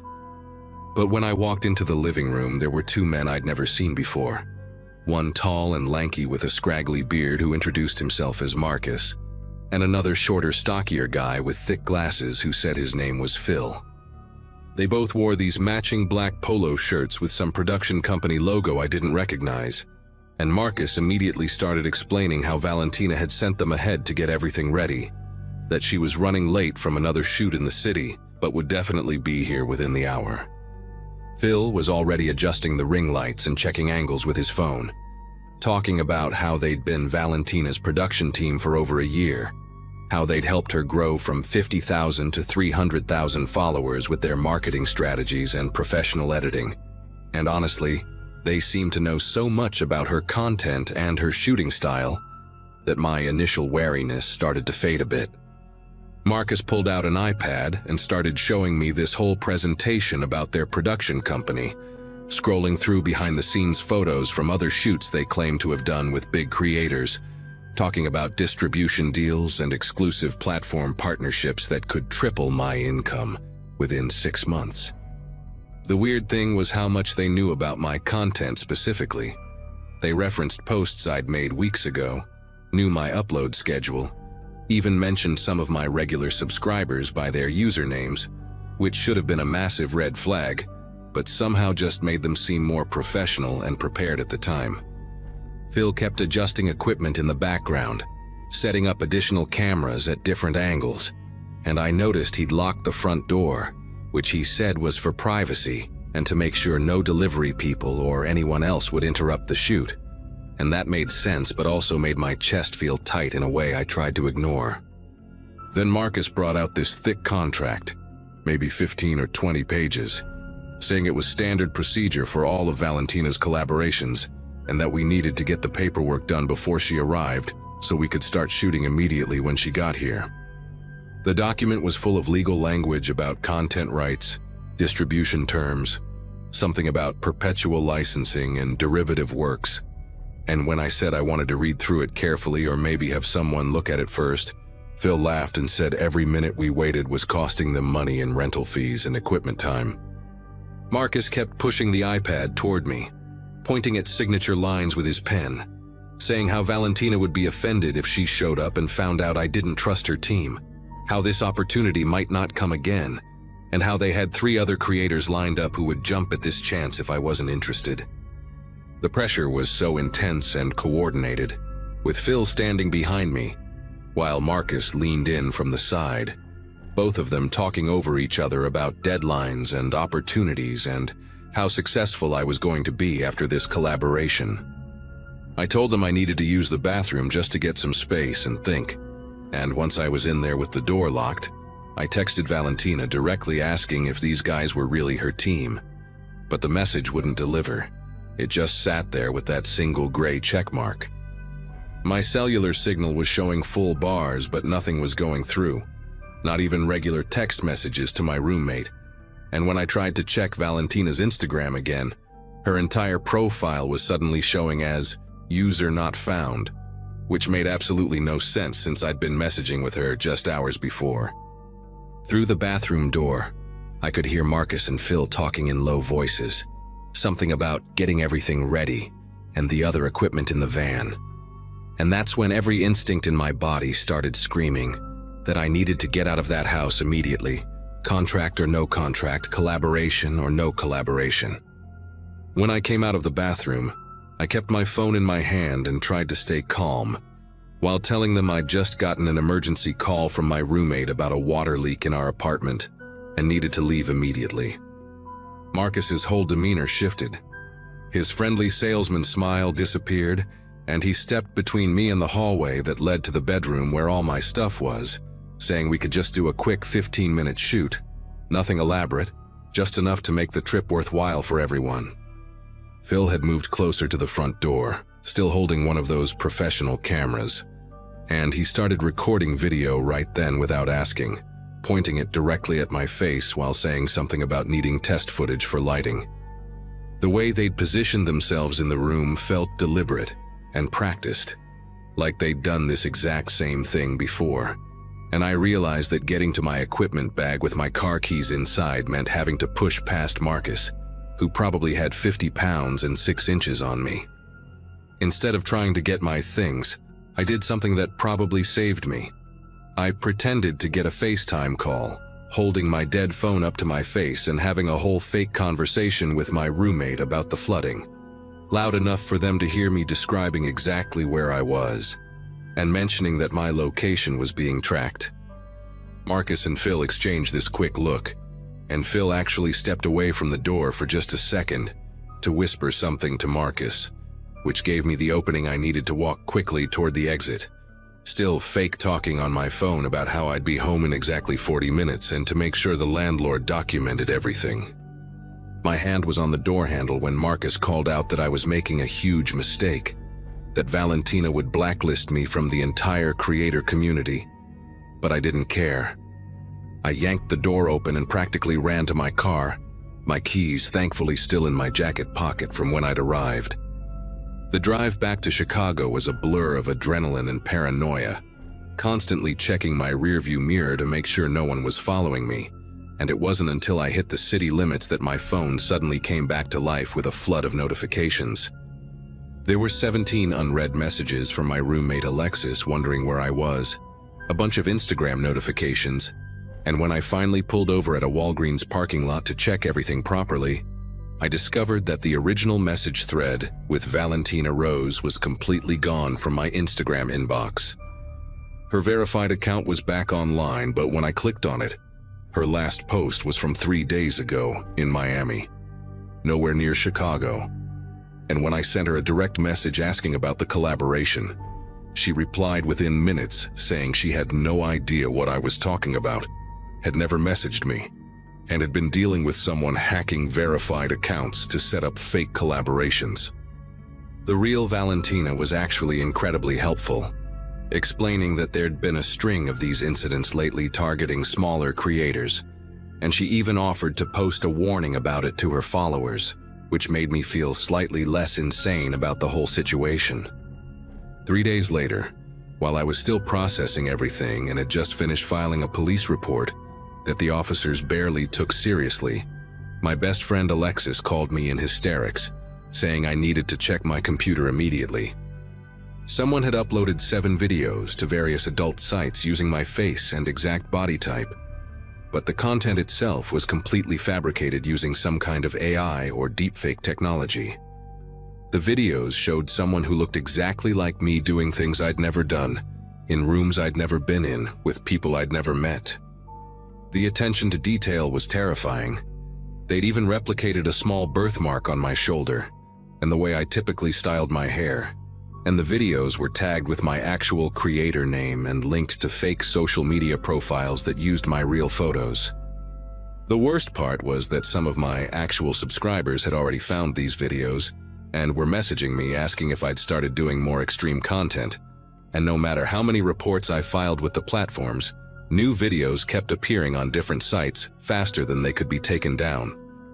The investigation went nowhere for weeks until another creator from Milwaukee reached out, saying she'd gotten the exact same collaboration invite from a different verified account, and had also gone to a house where two men were waiting with contracts and cameras.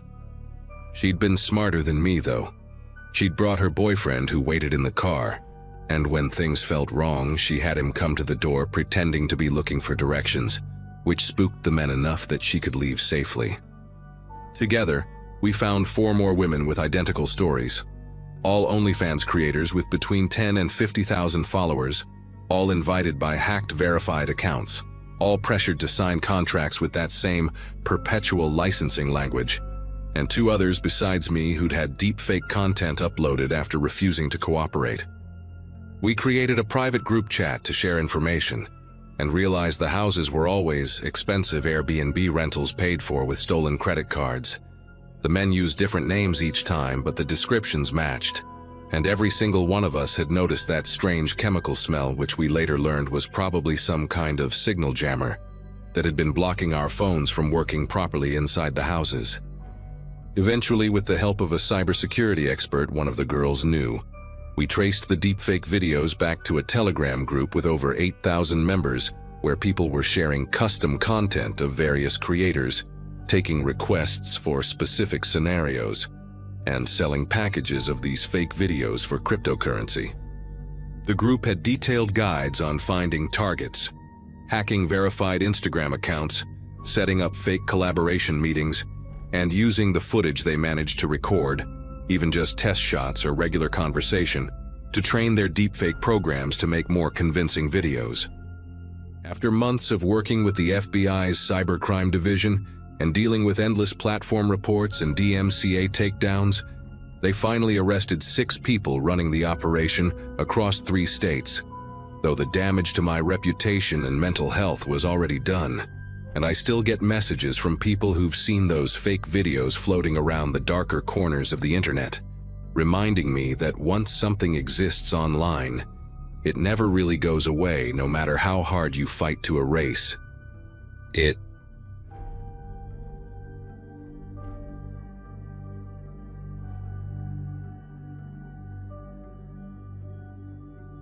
Brendan Melbourne had reached a point where surviving on my part-time barista job felt like a cruel joke.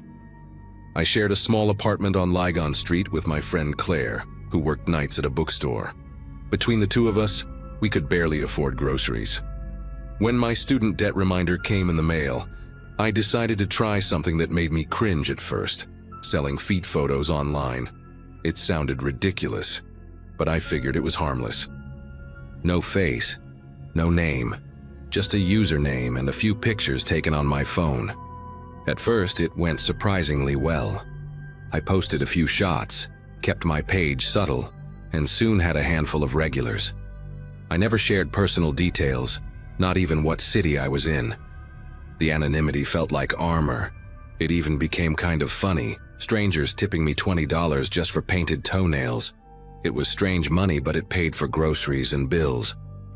I never interacted much with anyone, except for one guy who called himself Gentle Steps. He was polite, always complimented my photos, never crossed boundaries, until he did. The flowers arrived on a quiet afternoon in early autumn. They were white lilies, my favorite, though I had never mentioned that anywhere online.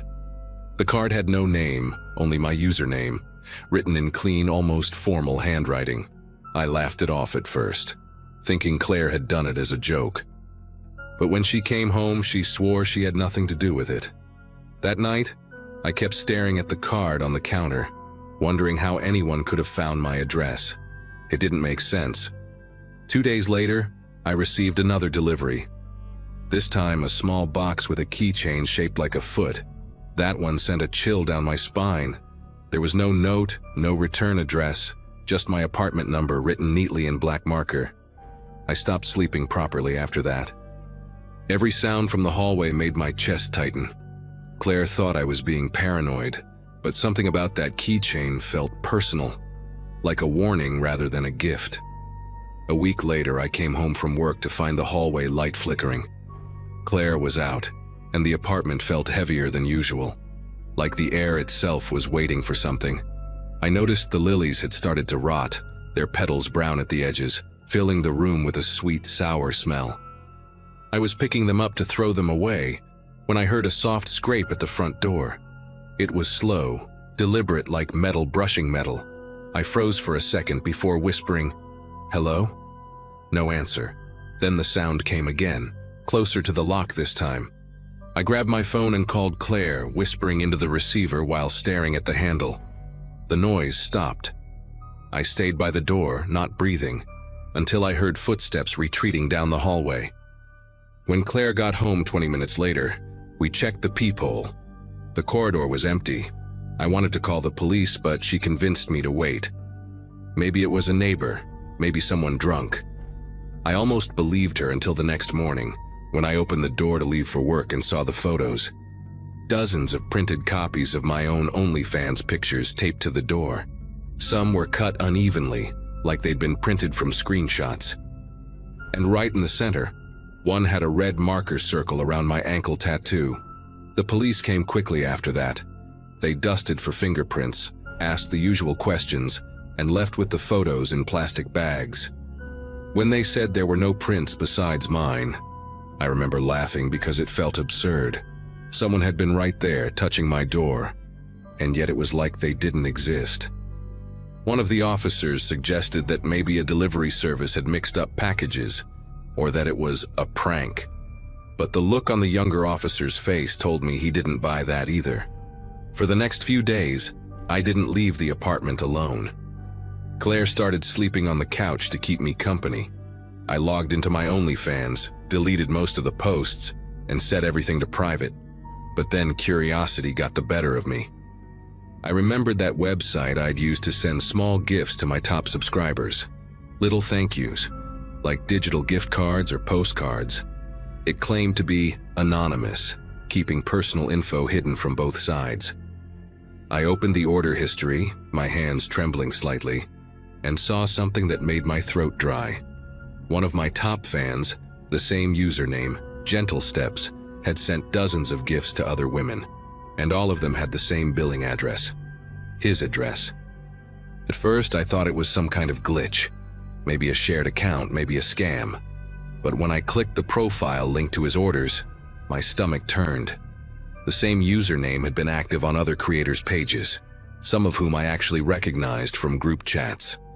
I reached out to one of them, a girl named Tessa from Brisbane, and she told me she'd also received flowers. The exact same kind, white lilies, with her username on the card. She hadn't told anyone either. That was the moment I realized this wasn't random. Someone had been watching us all. I sent everything I had to the police, screenshots, the billing address, the list of usernames. They told me they'd forward it to cybercrime investigators, but I could tell from their tone that they didn't think it would lead anywhere. The address belonged to a man in his late 30s with no criminal record. Apparently, he'd been buying gifts for dozens of women under the pretense of fan support. Nothing illegal about that, at least not yet. They suggested I move apartments just to be safe. I packed that same night. Claire helped me load everything into her car while I tried not to look at the empty doorway where the photos had been taped. It took weeks before I started sleeping again. I deleted every social account tied to that username, changed my phone number, and stopped using any platform that handled personal deliveries. Sometimes I'd get emails from old subscribers asking where I'd gone, and I'd feel a wave of nausea. I wanted to tell them the truth, but part of me knew it wouldn't change anything. Whoever he was, he'd already mapped out our lives, piece by piece, like we were part of some quiet collection he was building. Last month I got a call from Tessa. She'd moved too, and for a while everything had been quiet. Then, one evening, she came home to find a single white lily on her doorstep. No card this time, just the flower, left leaning against the door. She sounded calm when she told me, but I could hear it in her breathing. The same fear I'd lived with for months. I told her to call the police again, but we both knew how it would end. I still check my own door every night before bed, not because I expect to see another flower, but because I'm scared of the day I stop expecting it.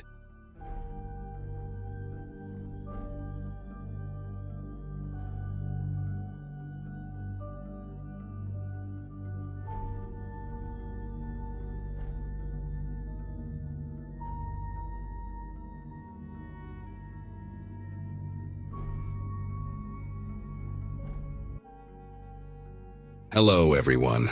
Before we start, make sure to like and subscribe to the channel, and leave a comment with where you're from and what time you're watching. That way, YouTube will keep showing you stories just like this one. Now, let's begin. Nora and I left Denver on a Wednesday afternoon in November of 2022, heading south toward Albuquerque, where her sister lived with her husband and 2 kids. We had been married 6 years by then, and this Thanksgiving trip had become something of a tradition for us, a chance to escape our routines and spend a few days with family before the chaos of December set in. I had just clocked out from the warehouse where I had worked since finishing school back in 2014, and Nora picked me up right at the gate so we could hit the road without wasting any time. She was the planner between the two of us, the one who mapped out rest stops and calculated arrival times down to the minute, and she had a whole system for these drives. Cooler packed with sandwiches and fruit, thermos of black coffee, a playlist of true crime podcasts queued up on her phone. I loved watching her in those moments before a trip, the way she double-checked everything and made little notes in the margins of her printed directions. That afternoon she was wearing my old college sweatshirt and had her hair pulled back in a messy bun. And I remember thinking how lucky I was to have found someone who still made me smile after all those years together. She kissed me on the cheek as I slid into the driver's seat and told me we would be at her sister's place by sunrise. We crossed into New Mexico around 9 that evening, the landscape growing darker and more sparse with every mile south of Raton. The highway cut through hills and valleys that seemed to swallow the light, and there were stretches where the only thing visible was the white line at the edge of the road and the faint glow of distant ranch lights. Nora had dozed off somewhere around 10, her head tilted against the passenger window with my jacket rolled up beneath her cheek. I kept the radio on low, some local station playing old country songs interrupted by static whenever we passed through a dead zone. The temperature outside had dropped into the low 30s, and I could feel the cold seeping through the gaps in the car's old weather stripping. We were driving a Subaru Outback that had belonged to my father before he passed, and it had close to 200,000 miles on it but still ran like a dream. Around 11:30, somewhere on a lonely stretch of I-25 between Raton and Las Vegas, New Mexico, I noticed a pair of headlights in my rearview mirror approaching fast. A dark pickup truck pulled up alongside us, and the driver started honking his horn while gesturing frantically toward the back of our car.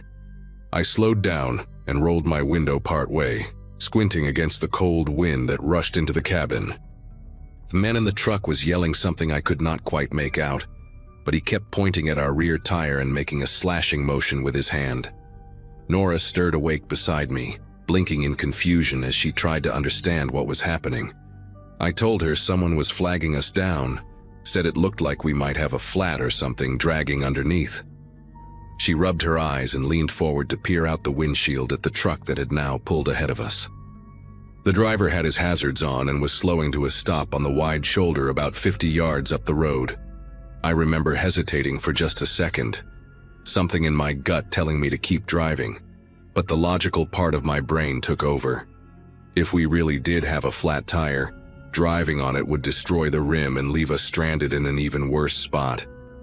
I pulled off behind the truck, our headlights illuminating the back of a mud-splattered Dodge Ram with New Mexico plates. The man stepped out and walked toward us, and I could see now that he was tall, maybe 6'3" or 4. wearing a denim jacket and a baseball cap pulled low over his face. I told Nora to stay in the car and keep the doors locked while I checked things out. She nodded, still half asleep, and I stepped out into the freezing night air with my phone flashlight ready. The man met me halfway between our vehicles, and up close I could see he was somewhere in his 40s, with a thick neck and hands that looked like they had spent decades doing hard labor. He had a friendly enough smile, the kind that crinkled the corners of his eyes, and he told me he had been driving behind us for a few miles and noticed sparks coming from our back left tire. I thanked him and walked around to check, crouching down to get a better look.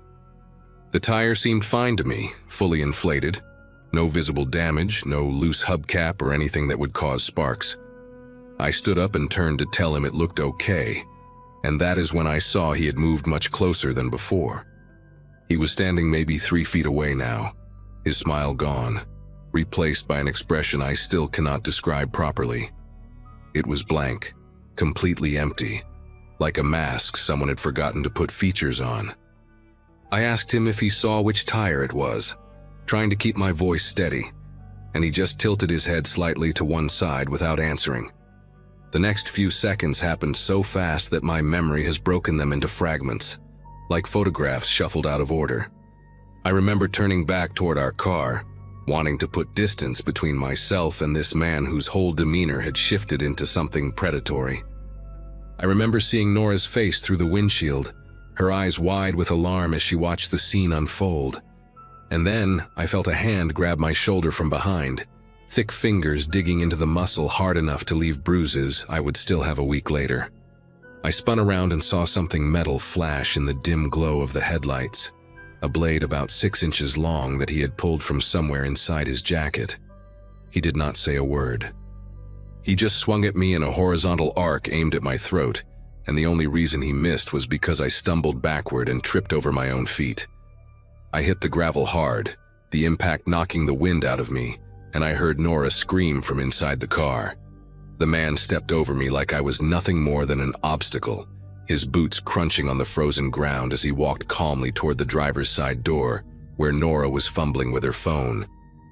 I scrambled to my feet, yelling for her to run, to get out the other side and run into the darkness where he could not follow. But she was panicking, her fingers not cooperating as she tried to unlock her phone and call for help. The man reached the car and slammed his fist against the window so hard, I thought the glass would shatter. Nora screamed again, and finally threw herself across the center console toward the passenger door. But she was tangled in the seatbelt she had forgotten to unbuckle. I ran at him from behind, not thinking, just reacting on pure adrenaline and terror. I tackled him around the waist and we both went down onto the pavement, the knife skittering out of his grip and sliding somewhere beneath our car.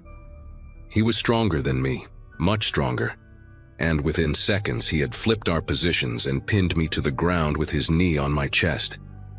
His face was inches from mine, and I could smell cigarette smoke and something sour on his breath as he wrapped both hands around my throat. The world started going gray at the edges, sounds becoming muffled and distant, and the last thing I saw before my vision tunneled was Nora finally bursting out of the passenger door and running toward the empty highway. Then his weight suddenly lifted off me, and I heard his footsteps pounding away in the direction she had gone. I lay there gasping for air, my throat burning and my vision slowly coming back into focus. Every breath felt like swallowing broken glass, and when I tried to call out for Nora, only a rasping whisper came out. I forced myself onto my hands and knees, then staggered upright using the side of our car for support.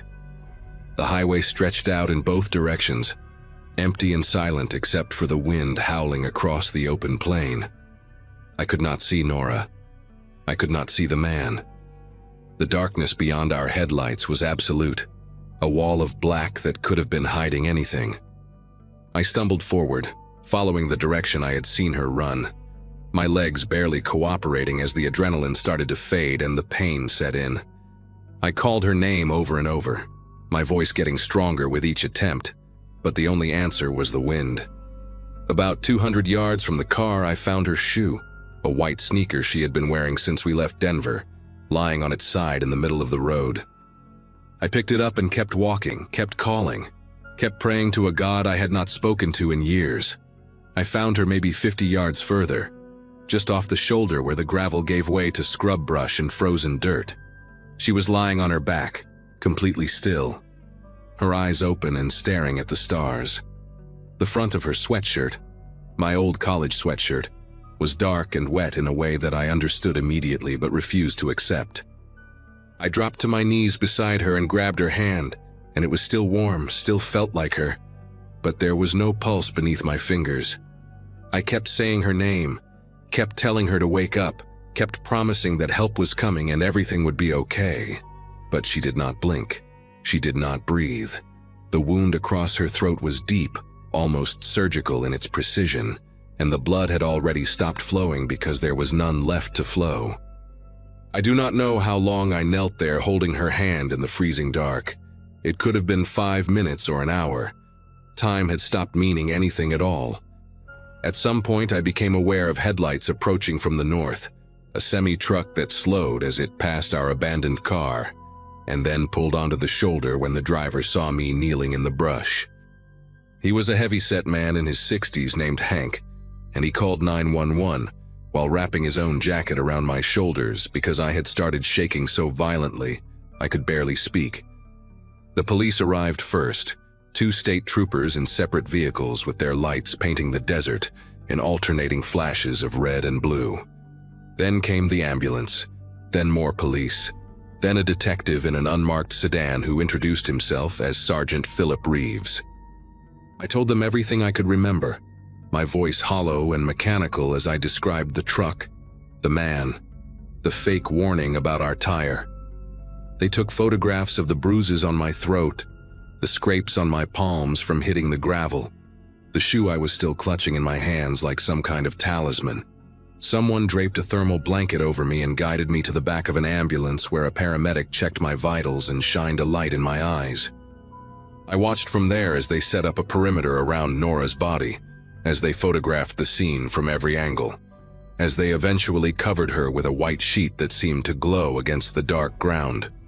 I kept expecting to wake up, kept waiting for the nightmare to end and find myself back in our apartment with Nora beside me, complaining that I had stolen all the blankets again.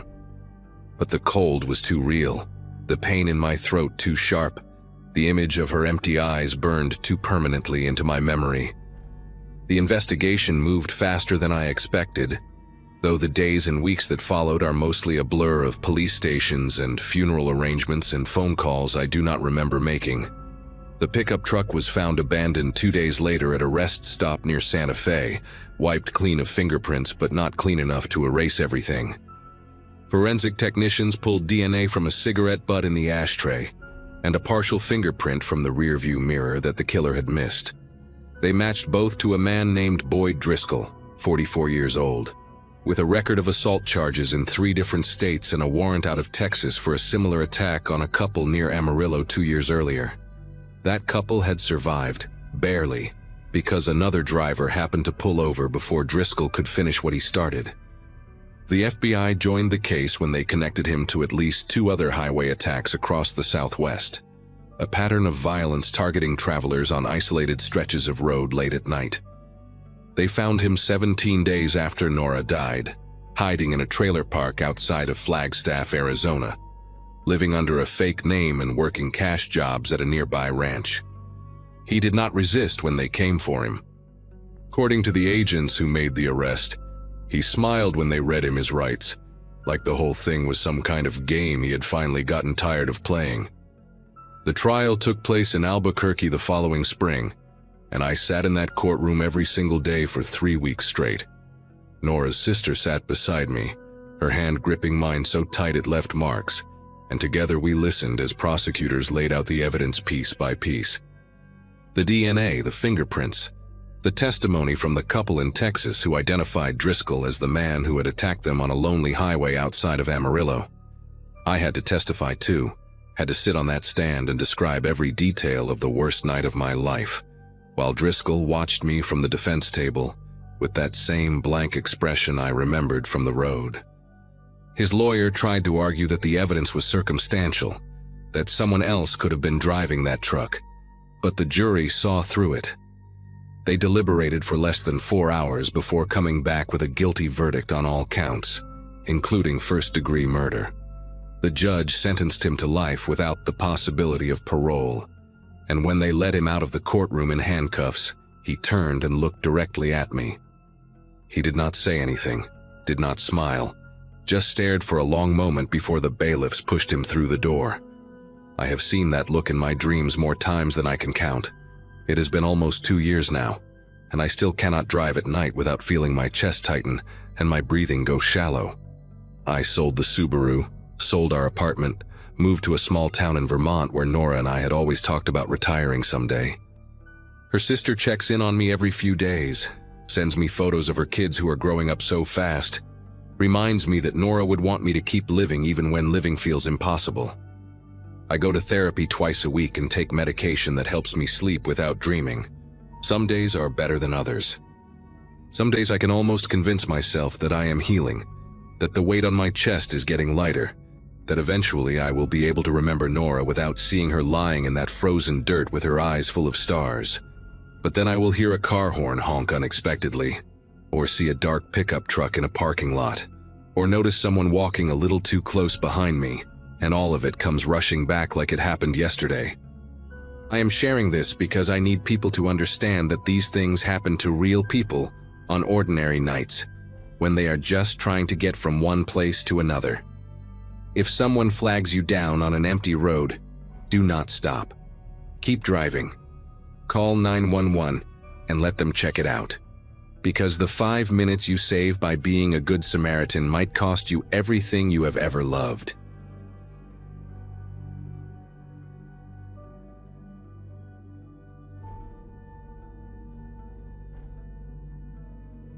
Carla had been asleep for the last hour when everything changed. We were driving from Portland down to Sacramento for her cousin's wedding, a long haul we had decided to tackle in one shot to save money on a motel. She and I graduated together from Oregon State in 2015, got married 2 years later, and between her nursing shifts and my work as an electrician, we rarely found time for road trips anymore. That Thursday morning we left before sunrise, loaded the Subaru Outback with snacks and luggage, and watched the Pacific Northwest fade into California's Golden Hills. September had brought that perfect kind of weather, where the sun warms everything without making you sweat, and I drove with the window cracked open, listening to a true crime podcast while Carla napped with her head against the glass. We had planned everything down to the rest stops, charging cables and a cooler full of sandwiches. For the first 6 hours, the trip felt almost peaceful, like a small vacation before the chaos of wedding festivities. We were somewhere past Redding, deep into that desolate corridor where gas stations become rare, and the landscape turns to dry brush and brown hills, when I noticed the man on the shoulder. A silver pickup truck sat with its hood propped open, and beside it stood a figure waving his arms slowly, almost tiredly, like someone who had been at it for a while. I eased off the gas and Carla stirred awake, squinting through the windshield at the scene ahead. He looked ordinary enough. Jeans, a flannel shirt with rolled sleeves, a faded baseball cap pulled low over graying stubble. Maybe mid-40s, with the kind of weathered face you see on guys who work outdoors. His truck had California plates and a gym bag sat at his feet. Carla gave me a questioning glance, that silent conversation married couples have, and I pulled over about 50 feet past him. Broad daylight, cell service on my phone, and the guy seemed genuinely stuck. When I rolled down my window, he approached with a relieved expression and explained his fuel pump had failed, leaving him stranded for nearly 2 hours with nobody stopping to help. His name was Greg, or at least that is what he told us. He said he was heading to Stockton to visit his daughter, that he had been driving since morning and the truck just died on him without warning. The way he spoke seemed calm, polite even, with a slight southern drawl that made him sound friendly. He asked if we could give him a ride to the next town with a mechanic, maybe 20 or 30 miles down the road. Carla looked at me, and I could see her doing the mental math. Daylight, public highway, 2 of us versus 1 of him. I told Greg to grab his bag and hop in the back seat. He thanked us repeatedly, almost too much, and settled in behind Carla with his gym bag on his lap. As I pulled back onto the interstate, I caught a glimpse of him in the rearview mirror, adjusting his cap and looking out the window. Nothing alarming, nothing strange. Just a guy who got unlucky with car trouble, or so I convinced myself in that moment. The first 15 minutes passed without incident. Greg made small talk about the weather, asked where we were headed, and mentioned he used to work construction before his back gave out. Carla, always the friendly one, engaged him with questions about his daughter, and he answered with the kind of vague details that seemed normal at the time. She was in college studying something with computers, lived with her boyfriend in an apartment near downtown. He spoke slowly, deliberately, and I noticed he kept glancing at my phone mounted on the dashboard, watching the GPS map as it tracked our route south. At some point, he asked how far we were from the next exit, and when I said about 12 miles, he nodded and went quiet. Carla shot me a look through the corner of her eye, the kind that said she was paying attention too. The silence in the car grew heavier, and I found myself gripping the steering wheel tighter than necessary, though I could not pinpoint exactly why. Things shifted when we approached the exit for a small town called Cottonwood. I signaled to take the off-ramp, figuring this would be a good place to drop Greg off and let him find a mechanic or call a tow truck. But before I could merge into the exit lane, his voice came from the back seat, sharper than before. "Keep going straight," he said. "This town is no good. Nothing open on Thursdays." I glanced at Carla, who had turned slightly in her seat to look at him. I told Greg this was the exit he had asked for, the next town with services, but he shook his head and insisted we continue to the one after. Something about a friend who worked at a garage there, someone who would give him a deal. His tone had changed, the friendly drawl replaced by something flatter, more insistent. I missed the exit, merging back into the flow of traffic, and watched in the mirror as Greg settled back into his seat with his hands resting on the gym bag. Carla reached over and squeezed my knee, a silent message that I understood completely. The next 20 minutes felt like hours. Greg started giving directions unprompted, telling me which lane to stay in, pointing out upcoming signs as if I could not read them myself. When I mentioned that the GPS showed a rest stop ahead with gas stations and food, he dismissed it immediately, saying those places were overpriced tourist traps and we should keep moving. His voice carried an edge now, not quite threatening, but firm in a way that left no room for discussion. Carla tried to ease the tension by offering him a bottle of water from our cooler, but he declined without looking at her, his eyes fixed on the road ahead. I noticed his right hand had slipped inside the gym bag, resting there casually, and my mind started racing through possibilities I did not want to consider. We were in the middle of nowhere, miles from any town, with a stranger in our back seat who no longer seemed interested in being dropped off anywhere. I decided to test him. I announced that we needed gas, that the tank was getting low, and I would have to stop at the next station regardless of his opinion on tourist traps. Greg leaned forward between the seats, close enough that I could smell cigarette smoke on his clothes, and looked at the fuel gauge on the dashboard. "You got enough to make it another 40 miles, he said, his voice low and steady. "Trust me, there is a better spot up ahead. Cleaner bathrooms, cheaper gas, you will thank me." The way he said it was not a suggestion. Carla had gone rigid in her seat, her hand still on my knee but gripping harder now. I kept driving, my mind working through options that all seemed to end badly. If I pulled over and demanded he get out, what would he do? What was in that bag? The highway stretched ahead, empty and endless. No other cars in sight, just brown hills and dead grass under a sky that suddenly looked too big and too indifferent. I thought about my phone, about calling 911, but Greg was right there, watching everything, and I could not risk making him feel cornered. He started talking about his life, unprompted, in a way that felt like a warning wrapped in conversation. He mentioned he had done time, casually, like he was discussing the weather. Said he had made mistakes when he was younger, got mixed up with the wrong people, spent a few years in a facility up north. "People judge you for your past," he said, staring at the back of Carla's head. "They see a record, and they think they know who you are. But sometimes a man just needs a break, you know? Sometimes he just needs people to help him get where he is going, without asking too many questions." Carla nodded slowly, not turning around, and I could see her chest rising and falling faster than normal. I mumbled something agreeable, playing along, buying time. Greg smiled at that, a brief flash of teeth in the rearview mirror, and patted the gym bag on his lap like it was a pet. "You two seem like good people," he continued. "Smart people.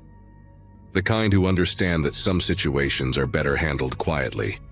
I felt sweat forming on my palms despite the air conditioning blowing cold, and I realized with horrible clarity that we were completely at his mercy. We had been driving for another 15 minutes when I spotted something ahead that changed everything. Red and blue lights flickered in the distance, a cluster of patrol cars parked along the shoulder with officers standing outside, setting up what looked like a checkpoint. My heart jumped, and I saw Carla sit up straighter, hope flashing across her face for the first time in an hour.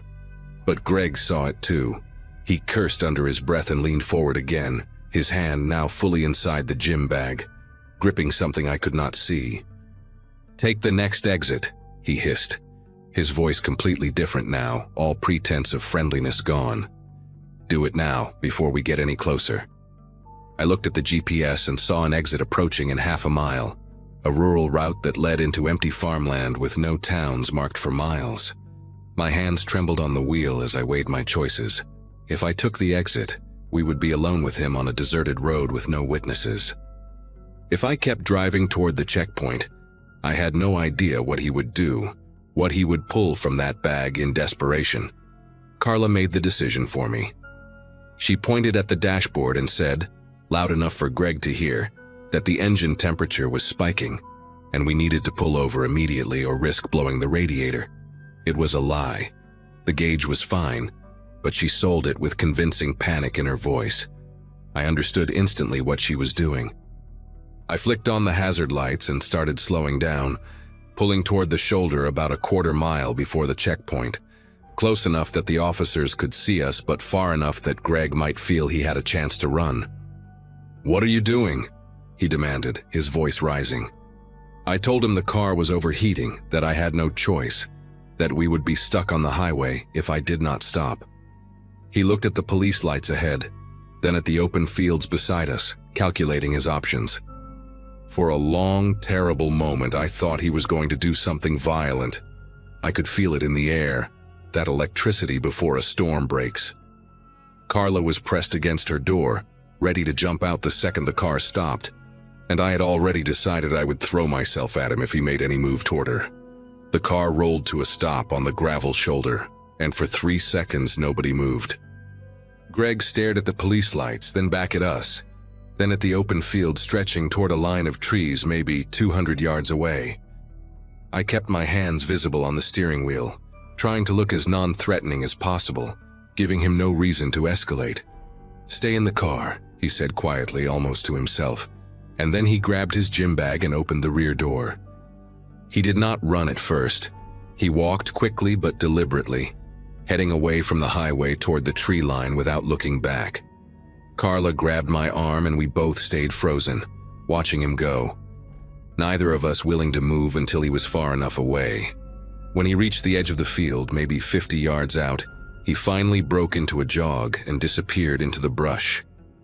I exhaled for what felt like the first time in an hour. Carla was shaking beside me, her face pale, and I pulled her into an awkward hug across the center console. We sat there for a minute, just breathing, just being alive and together and safe. One of the officers from the checkpoint approached our car a few minutes later, a tall woman with a calm demeanor who asked if we were having car trouble. I told her the truth, that we had picked up a hitchhiker who had grown threatening and had just fled into the field. Her expression changed immediately, and she radioed to her colleagues while asking us for a description. We told her everything we could remember: the flannel shirt, the baseball cap, the gym bag, the silver pickup truck with California plates abandoned back near Redding. She listened carefully, taking notes, and then told us something that made my entire body go cold. They were looking for someone matching that description in connection with an armed robbery 2 counties north, a gas station holdup where the clerk had been badly beaten.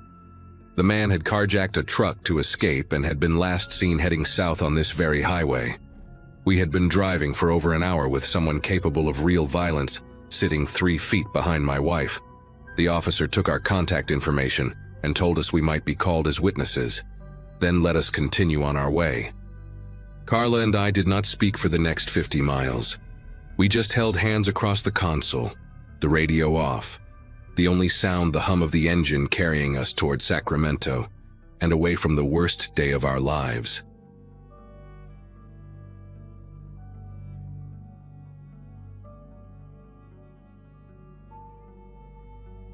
Corey swore he could drive through anything, and we were all dumb enough to believe him. March 2023, spring break, and our little group had been on the road for almost 9 hours. Me riding shotgun, Corey behind the wheel of his dad's old Suburban, his girlfriend Megan in the middle row, and Dante and Lila crammed in the back with all our bags. We had graduated together the year before, class of 2022, and this Austin trip was supposed to be our big farewell before adult life pulled us apart. The plan seemed brilliant at the time. Drive through the night, skip the motel, save $100. The weather had started getting ugly somewhere past the Texas-Oklahoma border, but Corey just turned up the radio and Dante cracked open a bottle of whiskey he had smuggled from his older brother's cabinet. I took a drink when it came my way, felt the burn go down my throat, and laughed at something stupid Lila said. We were young, we were together, and the storm outside felt like nothing more than background noise to our little adventure. The rain got heavier around midnight. I was sitting in the front passenger seat, watching the windshield wipers struggle to keep up. The road we were on, some state highway I cannot even remember the number of now, was pitch black except for our headlights. No street lamps, no other cars, just endless darkness on both sides. Corey had been driving for almost 5 hours at that point, and I noticed his eyes were getting heavy. He kept rubbing his face and rolling down the window to let the cold air hit him. Megan suggested we pull over somewhere and rest for a few hours, but Corey waved her off. Said we were only 3 hours out, that stopping now would be stupid when we were so close. Dante laughed from the back and made some joke about Corey being a lightweight, and that was when Corey grabbed the whiskey bottle and took a long drink just to prove a point. I should have said something. I should have grabbed the wheel or demanded we stop. But I just sat there, watching the rain pound against the glass, telling myself we would be fine. Around 1 in the morning, Lila fell asleep against the window in the back. Megan had dozed off too, her head resting on a bundled-up jacket. Dante was scrolling through his phone, the blue light making his face look ghostly in the darkness. I remember feeling my own eyelids getting heavy, that dangerous pull of sleep when you have been awake too long. The heater was blasting, the car was warm, and the sound of the rain had turned into this constant white noise that made everything feel dreamlike. I pinched my arm a few times to stay alert, kept checking on Corey. He was blinking too much, that rapid flutter people do when they are fighting to stay conscious. I asked him if he wanted me to take over, told him I could drive the rest of the way. He shook his head, said he was fine, said we were almost there. The GPS showed 2 hours and 40 minutes remaining. I remember that number exactly because I stared at it, wondering if we would actually make it. The curve came out of nowhere. 1 second we were on a straight stretch of highway, and the next the road bent sharply to the left. There was a yellow warning sign, I think, but the rain was coming down so hard that Corey did not see it until we were right on top of it. He yanked the wheel, overcorrected, and suddenly the Suburban was sliding sideways across the wet asphalt. I heard Megan scream from behind me, this piercing sound that cut through everything. The tires made a horrible squealing noise as Corey tried to regain control, pumping the brakes the way you are not supposed to do on a slick road. Time stretched out in that weird way it does during a crisis. I could see every drop of rain frozen in the headlights, could feel my body pressing against the seatbelt as we spun. Then we hit the guardrail on the right side of the road. and the impact threw me forward so hard, I thought my chest would cave in. The car did not stop at the guardrail. We went through it or over it, I still do not know which. All I remember is the sensation of falling, this sickening drop in my stomach as the Suburban left the road entirely. We rolled at least twice, maybe 3 times. Glass shattered everywhere. I heard Dante yelling something, heard metal crunching and twisting around us. My head slammed against the window, against the dashboard, against something hard that split my forehead open. Everything was spinning, tumbling, a chaos of sounds and pain and absolute terror. When the car finally stopped moving, we were upside down in a ditch, the engine still running, the headlights pointing at nothing but mud and broken branches. I was hanging from my seatbelt, blood dripping from my face onto the ceiling below me, and for a few seconds I could not hear anything except a high-pitched ringing in my ears. The first thing I became aware of after the ringing faded was Megan crying. Not screaming anymore, just these broken, gasping sobs that sounded like she could not catch her breath. I called out to Corey, but he did not answer. His body was slumped forward, held in place by his seatbelt, and his arms were dangling limp toward the crushed roof beneath us. I could see blood on his face, a lot of it, but I could not tell where it was coming from. My hands were shaking so bad I could barely find my seatbelt buckle. I kept pressing the button, over and over, but it was jammed or bent or something. The rain was still pounding outside, coming in through the broken windows, mixing with the blood on my face. I finally got my belt undone and dropped hard onto the ceiling, landing on broken glass and pieces of plastic from the dashboard. The pain in my shoulder hit me then, this sharp burning sensation that made me want to throw up.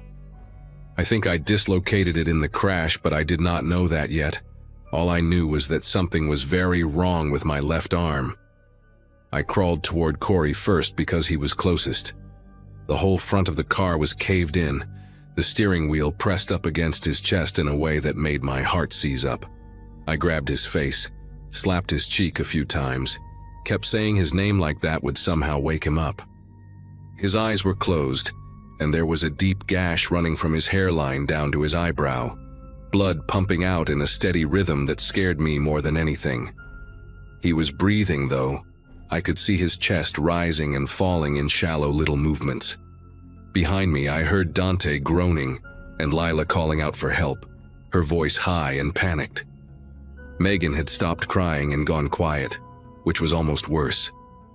I did not know what to do, did not know who to help first. We were in the middle of nowhere, upside down in a ditch, and none of us had any idea if help was coming or if we would just bleed out there in the dark. Dante managed to kick out the back window. I heard the glass give way and then saw him crawling out into the mud, dragging himself on his elbows because something was wrong with his legs. He was cursing the whole time, a steady stream of words I could barely make out through the rain. I turned back to check on Megan, and that was when I saw her arm. It was bent at an angle that arms do not bend, the bone pushing up against the skin like it was about to break through. She was conscious, but her eyes had this glazed, faraway look, like her brain had shut down to protect her from the pain. Lila was the least injured somehow, just cuts and bruises from what I could see. She climbed out after Dante and immediately started screaming for help into the darkness, her voice swallowed up by the storm. I stayed with Corey and Megan, trying to keep them both awake, talking to them about anything I could think of. I told Corey about the time we skipped class freshman year to go fishing. I told Megan about how Corey had talked about proposing to her after they both found jobs. Stupid things, desperate things, anything to keep them with me. My phone was destroyed. The screen cracked into a spider web of broken glass. Dante's phone had flown out of his hand during the crash and we never found it. But Lila still had hers, somehow, tucked into the pocket of her jacket. She called 911 and tried to explain where we were, but none of us knew. We had been on some state highway heading south toward Austin, but we could not remember which one or how far we had gone. The dispatcher kept asking for landmarks, for mile markers, for anything that could help them find us. All Lila could say was that we were in a ditch, that it was dark, that her friends were dying. That last word hit me like a punch to the chest. Dying. I had not let myself think it until she said it out loud. The dispatcher told us to stay on the line, said they would try to trace the call, told us to keep everyone as still as possible. The rain kept coming down and the minutes stretched into something that felt like hours. I held Corey's hand and watched his chest rise and fall, counting each breath like it might be his last. The ambulance took 47 minutes to find us. I know because Lila's phone showed the call duration when they finally arrived. 47 minutes of sitting in the rain, in the dark, watching my best friend slip in and out of consciousness. At some point, Megan started shivering uncontrollably, her whole body shaking despite the fact that it was not even that cold out. Shock. I know now. Her body was shutting down. Dante had dragged himself to a tree and was leaning against it, his face pale and his lips turning a bluish color that terrified me. When I finally saw the flashing lights up on the road, I started crying. Not quiet tears, but ugly, heaving sobs that came from somewhere deep in my chest. The paramedics had to rappel down into the ditch because it was too steep for a stretcher. They put a neck brace on Corey and strapped him to a board, and it took 4 of them to carry him back up to the road. I refused to leave until everyone else was out. Stood there in the mud with my dislocated shoulder and my bleeding head, watching them pull my friends out of that hole one by one. The hospital is a blur of fluorescent lights and antiseptic smell, and people asking me questions I could not answer. They popped my shoulder back into place without warning, and I screamed so loud a nurse came running from down the hall. 13 stitches in my forehead, a concussion, 2 cracked ribs I did not even know I had. But I was the lucky one. Dante had shattered both his kneecaps and needed surgery that same night. Megan's arm was broken in 3 places, and she had internal bleeding that required emergency surgery. Lila had a fractured collarbone and whiplash so bad she could not turn her head for weeks. And Corey, the one who had sworn he could drive through anything, was in a medically induced coma for 4 days. Traumatic brain injury, they said, swelling in his skull. They had to drill a hole to relieve the pressure. His parents flew in from Michigan, and his mom grabbed me by the shoulders in the waiting room, asking me what happened, asking me why we did not stop, asking me questions I have been asking myself every single day since. Corey woke up on the 5th day. He did not remember the crash, did not remember the curve or the rain or the guardrail. The last thing he recalled was passing the Texas border and Dante handing him the whiskey bottle. The doctor said that was normal, that the brain protects itself by erasing trauma. I wished my brain would do the same. Instead, I remember everything. The sound of Megan screaming, the way the car felt when it left the ground, the smell of blood and gasoline mixing with rain. Corey spent 3 weeks in the hospital and another 2 months in physical therapy, relearning how to walk in a straight line. Dante still walks with a limp, and probably always will. Megan never got full range of motion back in her arm. She and Corey broke up about 6 months after the accident, not because of any fight, but because every time she looked at him, she saw that night. That is what she told Lila anyway. Some things just break in ways that cannot be fixed. It has been almost 2 years now and I still cannot drive at night. The moment the sun goes down and I am behind a wheel, my chest gets tight and my vision starts to tunnel and I have to pull over before I have a full panic attack. I take medication for it, see a therapist every other week, do all the things you are supposed to do. But some nights I still wake up at exactly 1:47 in the morning, the time the crash happened according to the police report. And I am back in that ditch, hanging upside down, blood in my eyes. Corey not answering when I call his name. The 5 of us do not really talk anymore, not because anyone is angry, but because being together means remembering, means looking at Dante's limp or Megan's stiff arm, or the scar on my forehead and reliving the worst night of our lives. We saved $100 by not stopping at that motel. We saved $100 and it cost us everything else. I tell this story now because I need someone to understand that it can happen to you. One bad decision, One moment of thinking you are invincible and suddenly you are upside down in the dark, wondering if you are going to die. Pull over. Get the motel. It is not worth it. Nothing is worth it.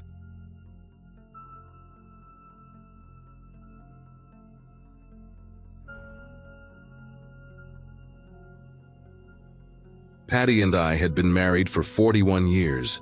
When we finally decided to take that cross-country trip, we kept postponing, since our youngest graduated college back in 2008. I had retired from the Postal Service 2 years prior, and she had just finished her last semester teaching 4th grade at Ridgemont Elementary. Our granddaughter Ellie was turning 5 in Arizona, and our son Craig kept insisting we make the drive out instead of flying. He wanted us to experience the open road, see the landscapes we had only talked about over dinner for decades. So we bought a used camper, a 2014 Winnebago Adventurer that still had good bones despite the faded exterior. We spent 3 weeks getting it road ready, checking every seal, every hose, every belt. Patty picked out new curtains, pale blue with little white flowers, and I installed a better radio system so we could listen to her audiobooks during the long stretches. We mapped our route carefully, planning stops at national parks and small diners that had good reviews online. We left Cedar Falls, Iowa on a Saturday morning in late September, the kind of day where the air smells like wood smoke and fallen leaves. Patty made egg sandwiches wrapped in foil for breakfast, and I filled 2 thermoses with black coffee. Our neighbors, Harold and Deb Winslow, waved from their porch as we pulled out of the driveway, the camper groaning slightly under the weight of everything we had packed. Behind us, we towed our old Subaru Outback, figuring we would need a smaller vehicle once we arrived at Craig's place for day trips and grocery runs. The first 2 days went exactly as planned. We stopped at a campground near Omaha the first night, grilled burgers on our little portable stove, and watched the sunset paint the sky orange and pink. Patty fell asleep reading her mystery novel while I stayed up listening to the crickets and feeling genuinely happy for the first time in months. I remember thinking that this was exactly what retirement was supposed to feel like. I had no idea that within 72 hours, everything would shatter into something I still cannot fully explain. By the 3rd day, we had crossed into Colorado and were making our way through some of the most isolated stretches of highway I had ever seen. The landscape shifted from flat farmland to rugged hills, dotted with scrub brush and red rock formations. Cell service became spotty around noon, and by 2 in the afternoon, we had no signal at all. Patty kept checking her phone, wanting to send pictures to Craig, but eventually she gave up and just started taking photos to send later. We stopped for gas at a small station outside a town called Elwood Springs, population maybe 300 according to the faded sign. The station was one of those old-fashioned places with just 2 pumps and a little convenience store attached. A man came out to help us, which surprised me since I had not seen full-service gas in years. He was tall and wiry, maybe in his 50s, with deep lines carved into his face from sun exposure, and a faded denim jacket despite the warmth. His name tag said Roy, and he smiled at us in a way that seemed friendly enough, though his eyes lingered on our camper and the Subaru behind it a little too long. Roy asked where we were headed, and I told him Arizona to see family. He nodded slowly, wiping his hands on a rag that looked like it had never been clean. He mentioned that the route we were taking, Highway 84 through the Canyon Pass, had been having some trouble lately. When I asked what kind of trouble, he just shrugged and said folks had been reporting car problems out there, breakdowns in spots where tow trucks took hours to arrive. He suggested we take the longer route through Millbrook instead, adding maybe 2 hours to our trip but keeping us on busier roads. Patty and I exchanged a look. We had planned this route specifically because of the scenic views through the canyon, and 2 extra hours meant arriving at Craig's place well after dark. I thanked Roy for the advice but told him we would stick to our original plan. He did not argue, just handed me my receipt and said to be careful out there. As we pulled away, I saw him in my side mirror, still standing by the pumps, watching us until we disappeared around the bend. Patty mentioned that he seemed nice, just a little odd. I agreed. though something about the encounter sat uneasy in my chest, a feeling I pushed aside because I did not want to ruin the mood of our trip. Highway 84 wound through the canyon like a gray ribbon draped over ancient bones. The rock walls rose on either side of us, striped with layers of orange and brown and deep purple, where the shadows pooled.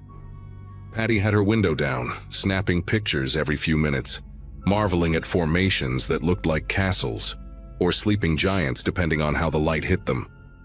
The road was narrow, barely wide enough for two vehicles to pass, and I found myself gripping the steering wheel tighter than usual as we navigated the curves.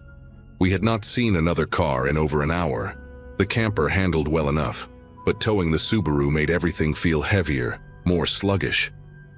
Around 4 in the afternoon, I noticed a white pickup truck appear in my rearview mirror. It stayed far back at first, just a speck against the canyon walls, but over the next 20 minutes it gradually closed the distance until it was maybe 50 yards behind us. I could not see the driver clearly through the glare on their windshield, just a dark shape behind the wheel. Patty noticed me checking the mirror and turned around to look. She said it was probably just someone else heading through the canyon, nothing to worry about. I nodded, but I kept watching. The pickup stayed behind us for another 30 minutes, never passing even when the road widened enough to allow it. When I slowed down, it slowed down. When I sped up slightly, it matched my pace exactly. Patty stopped taking pictures and started watching the truck too, her earlier cheerfulness fading into something more guarded. I suggested we pull over at the next scenic overlook and let them pass just to ease my mind. She agreed quietly. About 10 minutes later, we reached a small gravel pullout with a wooden sign marking it as Canyon Ridge Viewpoint. I eased the camper off the road and came to a stop, expecting the white pickup to cruise past us and disappear around the next bend. Instead, it slowed down as it approached, almost to a crawl, and I got my first clear look at the driver. He was a younger man, maybe mid-30s, with a shaved head and a thick beard that covered most of his face. He wore dark sunglasses even though the sun was already dipping behind the canyon walls. He stared directly at us as he passed, his head turning to follow our position, and I saw his lips move like he was saying something or maybe counting. Then he accelerated and vanished around the curve ahead. Patty grabbed my arm and asked if I saw that, if I saw the way he looked at us. I told her yes, I saw it. We sat there in silence for a long moment, the engine idling, the wind whistling through the canyon like a low moan. I wanted to turn around.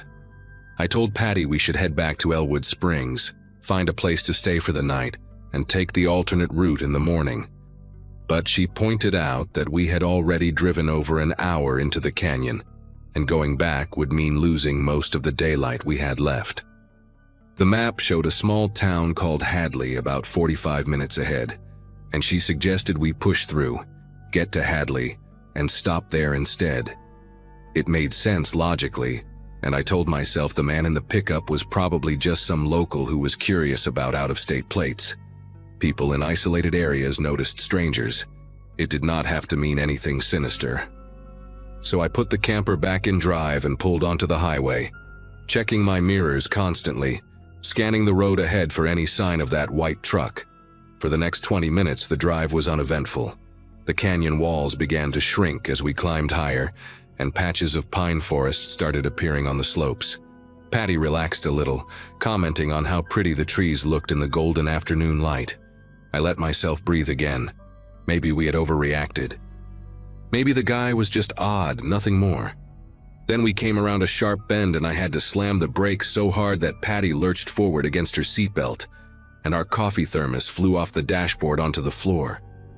The white pickup was parked sideways across the road, blocking both lanes completely. The driver was standing in front of it, arms crossed over his chest, watching us approach. He had taken off his sunglasses, and even from 50 feet away I could see his eyes were pale, almost colorless, like dirty ice. Behind him, 2 other men emerged from the tree line on the right side of the road. One was short and stocky, wearing a camouflage jacket and carrying something in his right hand that I could not identify at first. The other was taller, thinner, with long greasy hair pulled back in a ponytail and a cigarette hanging from his lip. They walked slowly toward the pickup, flanking the bald man, and all three of them stared at our camper with expressions that held no friendliness, no curiosity, only a kind of flat anticipation. Patty whispered my name, her voice tight and thin. I threw the camper into reverse, my foot already pressing the gas pedal. But before I could move more than a few feet, I heard the sound of another engine behind us. I looked in my side mirror and saw a rusted brown sedan pulling up to block our retreat, stopping about 20 yards back. A fourth man stepped out, older than the others, with gray stubble and a hunting rifle resting casually against his shoulder. We were boxed in completely, trapped in a stretch of canyon road with rock walls on one side, thick forest on the other, and men who clearly had been waiting for us to arrive.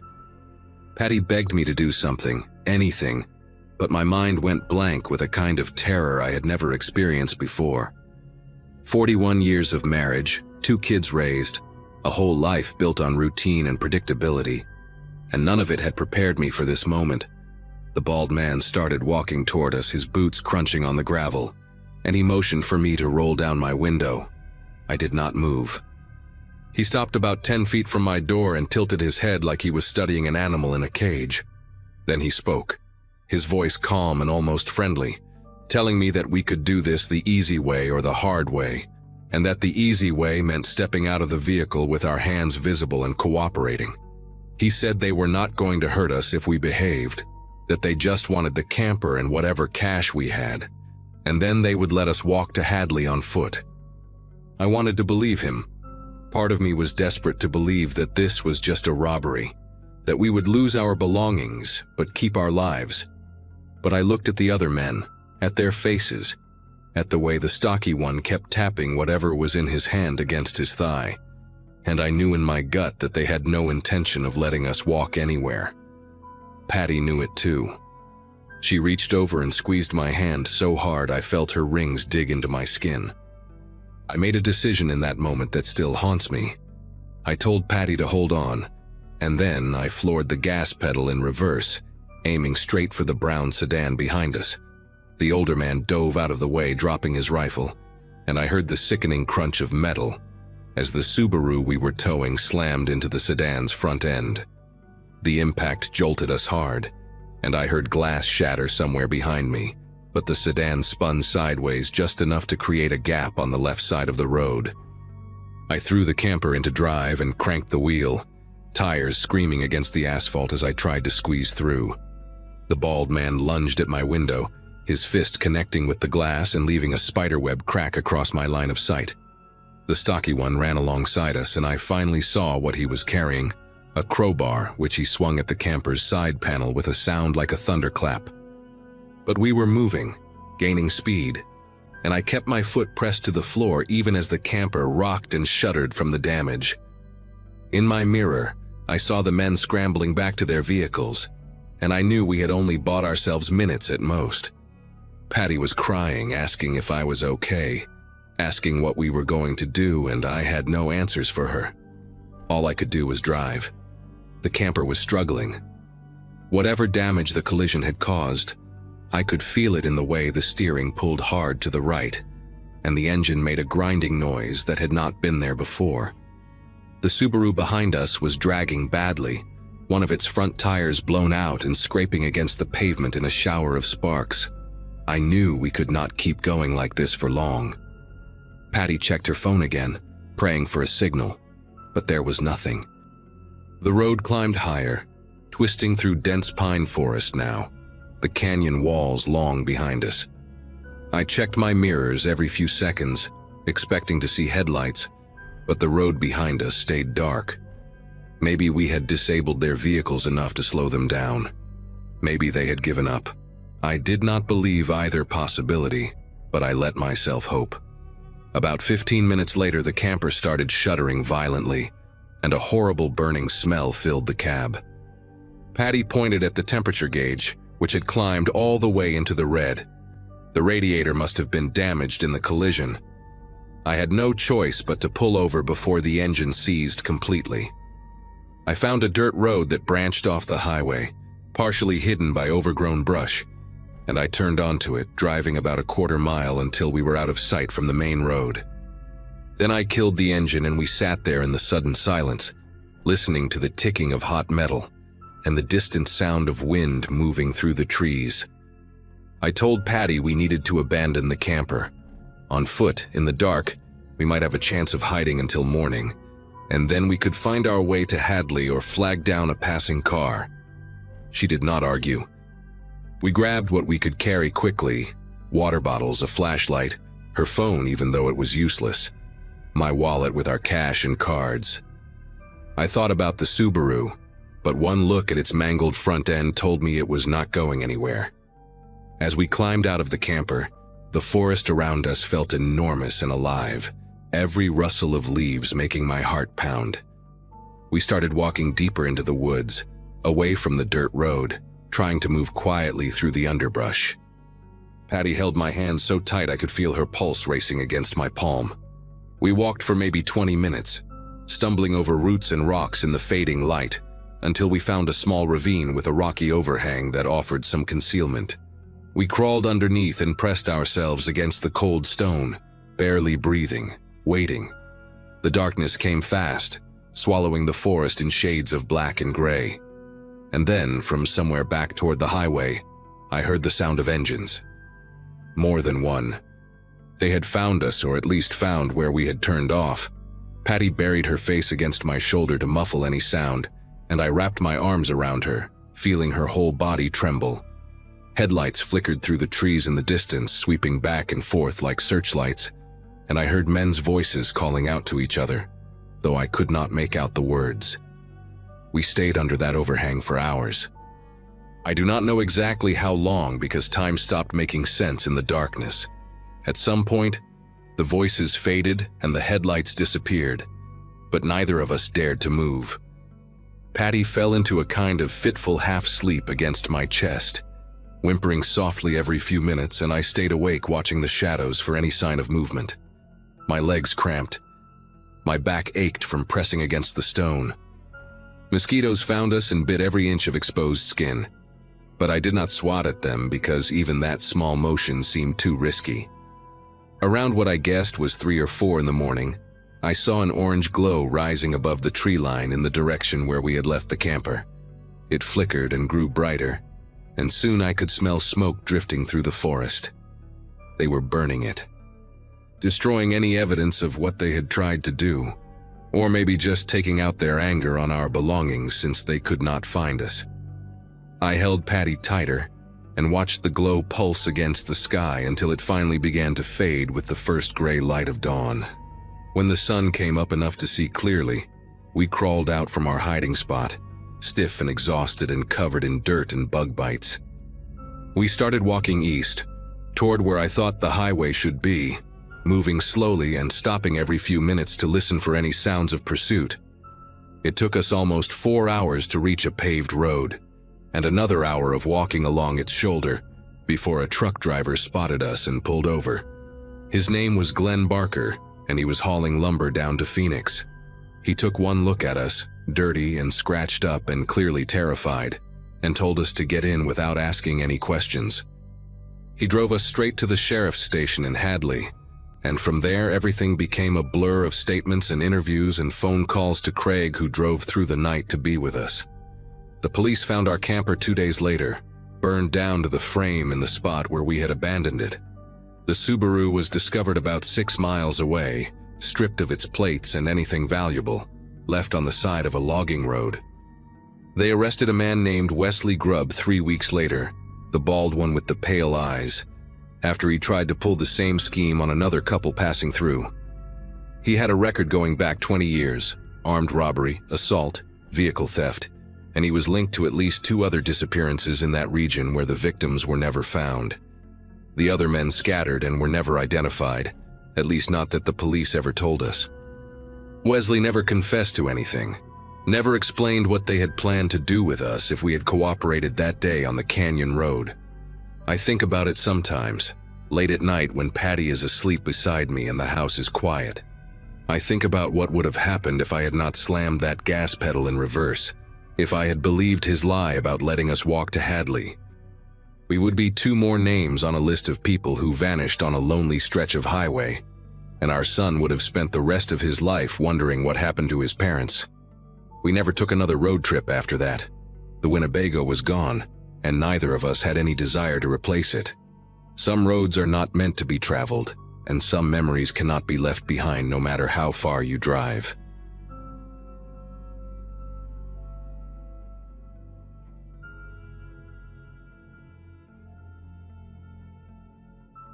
Around 2 in the morning, my buddy Grant and I were about 6 hours into what was supposed to be a 12-hour drive from Denver to Kansas City. We had left after his shift ended at the warehouse, figuring we could split the driving and make it by noon the next day. Neither of us had slept much the night before, him because of work, me because my mind was racing about seeing my dad in the hospital. Grant was behind the wheel when he started drifting, just slightly, toward the shoulder. I told him to pull over before he killed us both. We had passed the last real rest stop maybe 40 miles back, but there was this little turnoff coming up on the right side of the highway. No sign, no lights, just a gravel patch carved into the trees. Grant pulled in and parked near the edge where the gravel met the grass. The plan was simple: sleep for 2 or 3 hours, then keep moving. We both got out to stretch. The air was cold for September. That kind of cold that sneaks into your jacket and sits against your skin. Grant walked toward the tree line to take a leak while I paced around the car, trying to shake off the stiffness in my legs from sitting for so long. Our headlights were still on, cutting 2 pale beams into the darkness ahead. That was when I noticed the ground. Right there, maybe 20 feet in front of our car, the gravel was torn up. Fresh tire marks, deep ones, like someone had peeled out in a hurry. The soil next to them was disturbed too, pushed around in uneven mounds.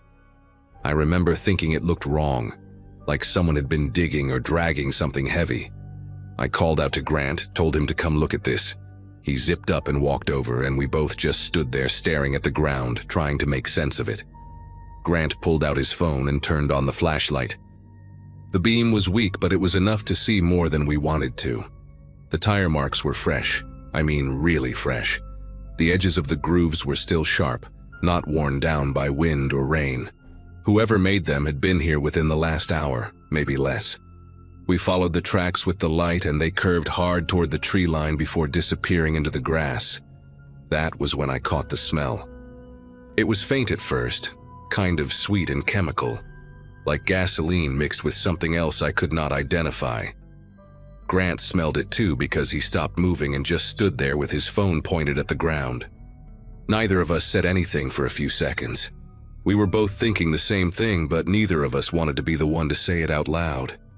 I took the phone from his hand and walked a few more steps toward where the smell was coming from. About 10 feet from the edge of the gravel, half hidden in the tall grass, I found a pair of gloves. They were the disposable kind, latex or nitrile, the type you see doctors wearing. One of them was inside out, like someone had ripped it off in a hurry. I crouched down to get a better look, and that was when I saw the jacket. It was maybe 5 feet further into the grass, bunched up like someone had thrown it there. Dark colored, looked like denim or maybe canvas. I moved the flashlight beam across it and my stomach turned. There was a stain on the back, a big one, dark and wet looking. I have never seen that much blood on anything in my life, not even in movies where they exaggerate everything. This was real. The fabric was soaked through in some places, and there were smears leading away from it, deeper into the brush. Drag marks. Someone had been dragged from this spot into the woods. I stood up so fast I almost lost my balance. Grant was right behind me, looking over my shoulder, and I heard him whisper something under his breath. A curse, a prayer, I do not know. My mind was racing, trying to process what I was seeing, trying to come up with some innocent explanation that would make all of this okay. Maybe it was an animal. Maybe hunters had been here and dressed a deer or something. But hunters do not wear latex gloves. Hunters do not leave behind jackets soaked in blood. And those drag marks were wide, too wide to be an animal. The grass flattened in a path that was clearly made by something human-sized being pulled through it. I turned the flashlight off and grabbed Grant by the arm. "We need to leave," I told him. "Right now." He did not argue. We both started walking back toward the car, trying not to run, trying not to make noise. Every sound seemed amplified in that darkness. Our footsteps on the gravel, our breathing, the rustle of wind through the trees. I kept expecting to hear something else, footsteps that were not ours, a voice, something. We were maybe 15 feet from the car when Grant stopped walking. He grabbed my shoulder and squeezed hard, not saying anything, just pointing. I followed his finger toward the tree line on the opposite side of the rest area, the side we had not explored. There was a light. Faint, yellowish, barely visible through the branches. It looked like a flashlight beam, but it was not moving. Just sitting there, pointed in our direction. I could not tell how far away it was. 50 feet, maybe 100. The trees made it impossible to judge distance. We stood there frozen, staring at that light, waiting to see if it would move. It did not. But then it turned off. 1 second it was there, the next it was gone, and the darkness that replaced it felt heavier somehow. Grant and I looked at each other. I could see the fear on his face even in the dim glow from our headlights. Without a word, we both broke into a run toward the car. I got to the passenger side and yanked the door open while Grant fumbled with his keys. My hands were trembling so bad, I could barely get my seatbelt on. Grant dropped the keys once, picked them up, dropped them again. I wanted to scream at him to hurry, but I could not find my voice. Finally, he got the key in the ignition and the engine turned over. He threw the car into reverse and we shot backward, gravel spraying everywhere, the tires spinning for a second before they caught. I twisted around in my seat to look out the back window, and that was when I saw the figure. A person, just standing there at the edge of the tree line where that light had been.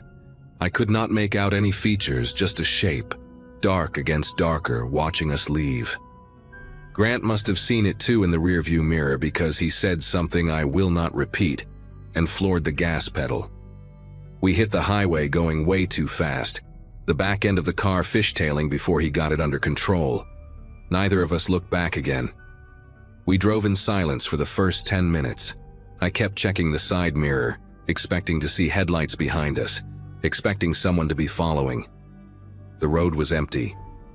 Just us and the dotted yellow line and the black wall of trees on either side. My heart was pounding so hard I could hear it in my ears. Grant's knuckles were white on the steering wheel, his jaw clenched tight. I wanted to say something, anything to break the tension, but every time I opened my mouth, nothing came out. What do you even say after something like that? We just found evidence of what looked like a murder or an assault or something terrible, and there was someone in those woods who saw us find it, someone who watched us discover what they did. I kept thinking about that light turning off. Whoever was holding it made a choice in that moment. They could have stayed hidden, waited for us to leave, but they wanted us to know they were there. They wanted us to see them watching. About 30 miles down the highway, we found a gas station that was still open. One of those 24-hour places with fluorescent lights buzzing overhead and a bored-looking guy behind the counter. We pulled in and just sat there for a minute, engine running, neither of us wanting to get out. Grant finally turned to me and asked what we should do. "Call the police," I said. Obviously, we have to call the police. But even as I said it, I felt this knot forming in my gut. What were we going to tell them? We found some gloves and a bloody jacket at an unmarked rest stop somewhere on the highway. We did not even know exactly where we had been. There were no signs, no mile markers that I remembered. Nothing to identify that turnoff. I pulled up maps on my phone and tried to scroll back along the route we had taken, but every stretch of that highway looked the same. Trees, road, trees, road. Grant suggested we just keep driving, get to Kansas City, forget about it. I told him we could not do that. If someone was hurt back there, if someone was dying in those woods while we sat here debating, we had to do something. I called 911 from the gas station parking lot. The dispatcher sounded tired, like she had already dealt with 100 calls that night and mine was just one more. I tried to explain what we had found. The tire marks, the smell, the gloves, the jacket with blood on it, the drag marks. She asked me for a location, and I told her I did not know exactly. Somewhere between mile marker 80 and 120 on the highway heading east from Denver. That was the best I could do. She asked if we had touched anything, and I said no, which was true. She asked if we had seen anyone, and I hesitated. I told her about the light in the trees, about the figure standing there when we drove away. There was a pause on the line. She asked me to describe the figure, and I said I could not. It was too dark. I just saw a shape. She told me to stay on the line while she contacted the state patrol. Grant and I sat there in that parking lot for almost an hour, waiting for someone to call us back. When they finally did, it was a trooper who said they were sending units to check the area, but that it might take a while to locate the exact spot. We made it to Kansas City around noon the next day. I spent 3 days at the hospital with my dad, barely sleeping, jumping at every noise. Grant stayed with his cousin in the city, and we texted back and forth but did not really talk about what happened. It was like we had made some unspoken agreement to pretend it was just a bad dream. On the 4th day, I got a call from a detective with the state patrol. He said they had found the rest area we described. He said they had found evidence of what he called a violent incident. He would not give me details over the phone, just asked if I would be willing to come in and give a formal statement when I got back to Denver. I said yes. When I asked him if they found anybody in the woods, he went quiet for a second. Then he said they were still investigating and could not comment on an active case. The way he said it, the weight in his voice, told me everything I needed to know. They found something in those trees, or someone. And I do not think whoever it was made it out alive. I gave my statement a week later. The detective showed me photos of the rest area in daylight, and it looked so ordinary, so harmless, just a patch of gravel and grass next to the highway. He confirmed that they had recovered the jacket and gloves, that the blood was human, that they had found other evidence deeper in the woods that he could not discuss. He asked me again about the figure I saw, and I told him the same thing I told the dispatcher. Just a shape, too dark to see anything else. He nodded like he expected that answer. When I asked if they had any suspects, he shook his head. No witnesses except us, and we had not seen enough to help. That was 6 months ago. I still check the news sometimes, looking for any update, any arrest, anything. There has been nothing. Whoever was in those woods that night is still out there. Sometimes when I am driving at night and I see a dark turnoff on the side of the road, I feel my chest tighten, and I grip the steering wheel a little harder. I think about that light turning off. I think about that figure standing there watching us leave, knowing we had seen what they did. And I wonder if they ever think about us too.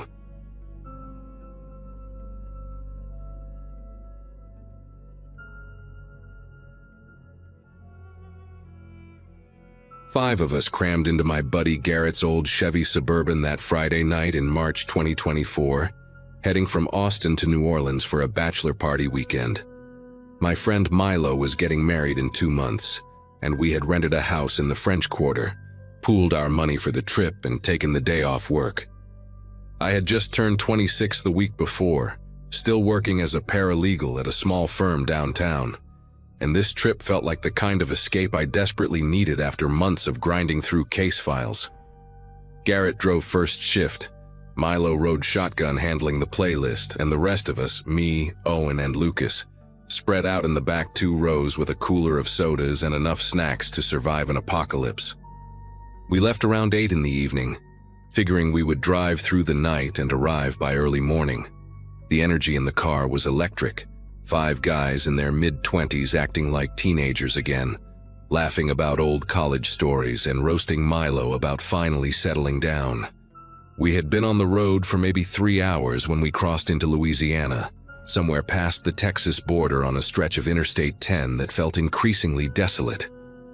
The billboards disappeared, replaced by dense walls of black trees pressing close to the highway. Traffic thinned out until we were often the only headlights visible in either direction. Garrett had the cruise control set at 72, keeping us just above the speed limit, but nothing crazy. Owen had fallen asleep against the window, and Lucas was scrolling through his phone with the brightness turned way down. Milo and I were debating whether to stop for gas at the next exit or push through another hour, when Garrett suddenly sat up straighter and squinted into the rear-view mirror. Red and blue lights had appeared behind us, flickering through the back window with an intensity that made me instinctively reach for my seatbelt to check if it was fastened. Garrett muttered something under his breath and started slowing down, pulling toward the shoulder, as the vehicle behind us followed, its lights painting the dark trees in alternating splashes of color.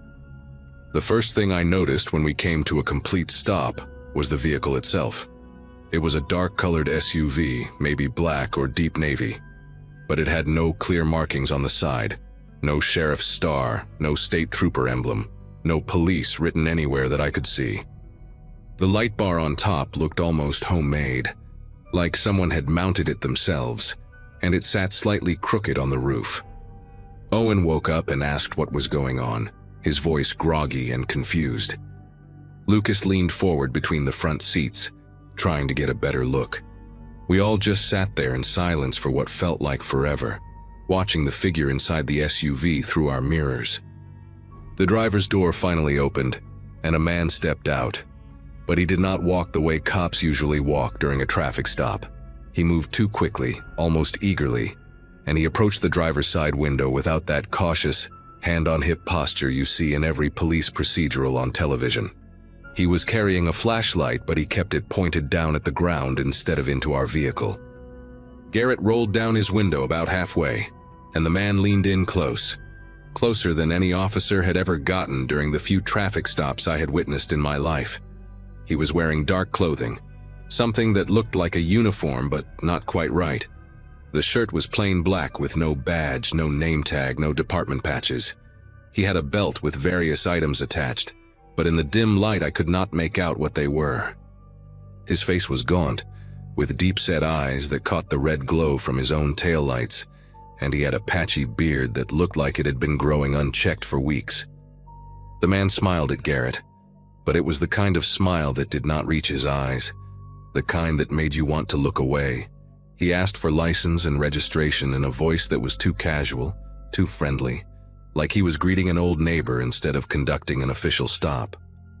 Garrett handed over his documents, and the man took them without even glancing at them, just held them loosely in his hand while he scanned the inside of our vehicle with those hollow eyes.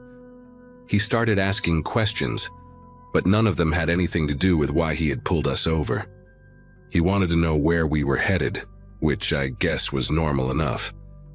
But then he asked how long we planned to stay. He asked if anyone was expecting us, if we had told our families about the trip, if anyone knew exactly which route we were taking. Milo shifted uncomfortably in the passenger seat and said we were just going to New Orleans for a weekend trip, trying to keep it vague. The man nodded slowly like he was cataloging every word. Then he pointed his flashlight directly at Lucas in the back seat and asked him specifically if he had a girlfriend waiting for him at home. Lucas stammered out a confused yes, and the man asked if she knew where he was right now, if she would notice if he did not text her tonight. The question hung in the air like something rotten. I could feel my pulse in my throat, and I exchanged a look with Owen that confirmed we were both thinking the same thing. Something was very wrong here. Garrett finally asked what this was about, what he had been pulled over for, and the man just chuckled and said he would get to that. The man stepped back from the window and walked slowly around the front of the Suburban, dragging his fingers along the hood as he went, like he was inspecting it for dust. He stopped at the passenger side and tapped on the window with one knuckle, signaling for Milo to roll it down. Milo hesitated, looking at Garrett, who gave a small nod because what else could we do? The guy had lights. He had pulled us over. We were stuck on the side of a dark highway in the middle of nowhere, Louisiana. Milo cracked the window just a few inches, and the man bent down to peer inside, his face uncomfortably close to the glass.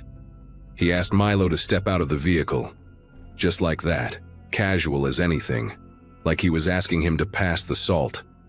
He said he needed to speak with him privately, that it was standard procedure, that it would only take a minute.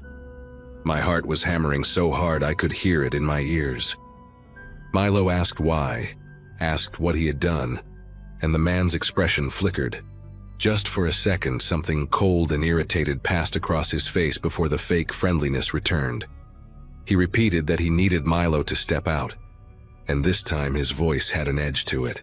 That was when Garrett did something that probably saved us. He pulled out his phone and said he was going to call 911 just to verify the stop.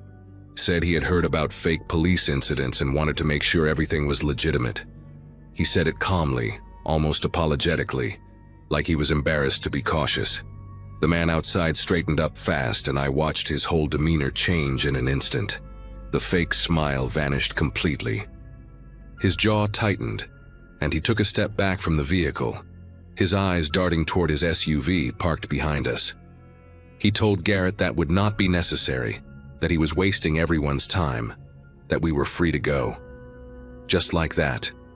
No ticket, no warning, no explanation for why he had pulled us over in the first place. He did not even hand back Garrett's license and registration. He just dropped them on the ground next to the driver's side door and started walking back to his vehicle. His pace was quick now, urgent, completely different from the slow, predatory approach he had used when he first got out. Owen whispered for Garrett to go, to just drive, and Garrett did not need to be told twice. Garrett threw the Suburban into drive and pulled back onto the highway, accelerating faster than I had ever seen him drive. Nobody said anything for at least a full minute. We just sat there in the glow of the dashboard lights, breathing hard, trying to process what had just happened. Lucas was the first to speak, asking if that guy was even a real cop, and none of us had an answer. I turned around in my seat to watch the SUV behind us, half expecting it to follow, but its lights suddenly went dark.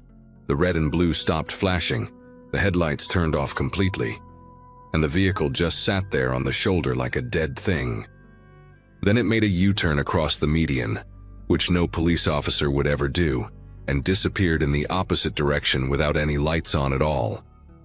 We watched until it vanished into the darkness, and then we all started talking at once, our voices overlapping with fear and confusion and adrenaline. Milo kept saying he had almost gotten out of the car, that he had actually reached for the door handle before the man's questions got too strange. That thought made me feel sick in a way I cannot fully describe. We drove for another 40 minutes without stopping, checking the mirrors constantly, jumping at every pair of headlights that appeared behind us. Garrett kept his speed exactly at the limit, terrified of getting pulled over again, but also terrified of staying in that stretch of highway any longer than necessary. When we finally saw a well-lit gas station near the next exit, we pulled in without even discussing it. The fluorescent lights felt like a sanctuary after all that darkness. We parked close to the entrance where other cars were filling up, where there were cameras and people, and the ordinary sounds of a convenience store operating in the middle of the night. I got out on shaky legs and just stood there for a moment, breathing in the smell of gasoline and fried food from inside, grounding myself in something normal. That was when we noticed a Louisiana State Trooper vehicle parked on the other side of the lot, a real one with proper markings and a uniformed officer sitting inside doing paperwork. Owen suggested we go talk to him, tell him what happened, and after a brief debate we all agreed. We needed to know if what we had experienced was as wrong as it felt. The trooper's name was printed on a tag pinned to his chest, and he looked up from his clipboard with the kind of tired patience that comes from working night shifts for years. We must have looked rattled because he immediately asked if we were all right, if there had been an accident. Garrett explained what happened, the SUV with no markings, the crooked light bar, the man in plain black clothes asking invasive questions, the attempt to separate Milo from the group. The trooper's expression changed as Garrett talked. He went from politely attentive to genuinely concerned, leaning forward in his seat and asking us to describe the vehicle again, to describe the man, to pinpoint exactly where on the interstate this had occurred. When Garrett finished, the trooper was quiet for a moment. Then he told us something that made my stomach turn to ice. He said there was no authorized unit operating in that area tonight. No sheriff's deputies, no state troopers, no federal vehicles. He said we needed to file an official report immediately, and his voice had a gravity to it that told me this was not the first time he had heard a story like ours. We spent the next 2 hours at a state police station off the highway, giving statements and descriptions to a detective who recorded everything on a digital device. She asked us to recall every detail we could: the shape of the light bar, the exact wording of the questions, the way the man had moved, anything distinctive about his appearance or his vehicle. Lucas remembered that the SUV had a small dent on the front bumper, driver's side. Owen recalled that the man had been wearing boots that looked military, not the polished shoes a real officer would wear. I remembered his hands, how his fingernails were long and dirty, how he had a faded tattoo on his left wrist that looked like numbers or letters, but I could not make it out in the dark. The detective wrote everything down without expression, but when we finished, she thanked us in a way that felt heavy, significant. She said our description matched 2 other reports from the past 18 months, incidents on the same stretch of highway, involving a similar vehicle and a man fitting the same general appearance. She did not tell us what happened in those other cases, and I did not ask. I was too afraid of the answer. We made it to New Orleans by sunrise, but the bachelor party felt hollow after that. We went through the motions, the dinners, the bars, the laughter that came too loud and faded too quickly. But none of us could shake what had happened on that dark stretch of Interstate 10. Milo kept coming back to the moment he almost opened the door, kept saying he could feel the handle under his fingers, kept wondering what would have happened if he had stepped out into the night with that man. We never found out who he was. The detective called Garrett a few weeks later to say they were still investigating, that they had increased patrols in that area, but no arrest was ever made as far as I know. Sometimes I search online for news stories about that highway, about missing persons or attacks on travelers in rural Louisiana, and I find enough to keep me awake at night. I think about how easily we could have become one of those stories. I think about how the only thing that saved us was Garrett's instinct to reach for his phone. And I think about that man, still out there somewhere, waiting on a dark shoulder with his crooked lights flashing, hoping the next group of travelers will be a little less cautious than we were.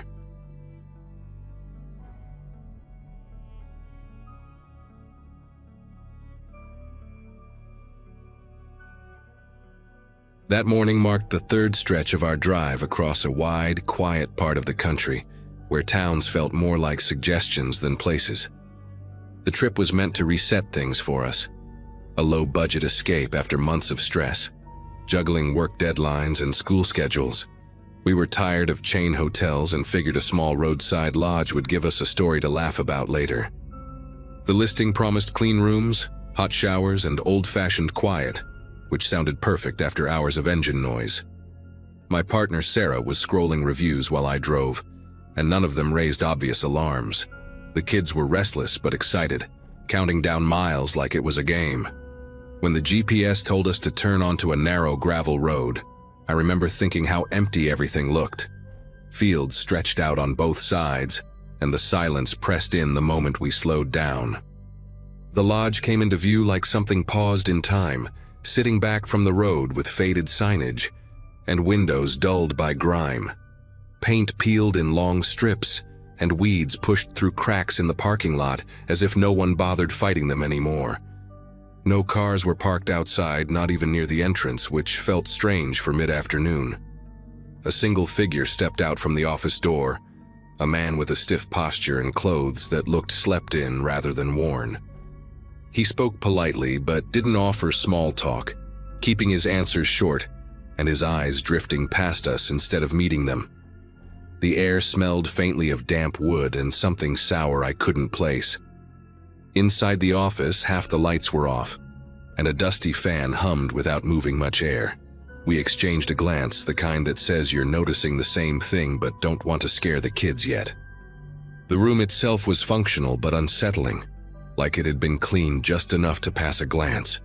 The curtains were heavy and blocked most of the daylight, making the space feel smaller than it was.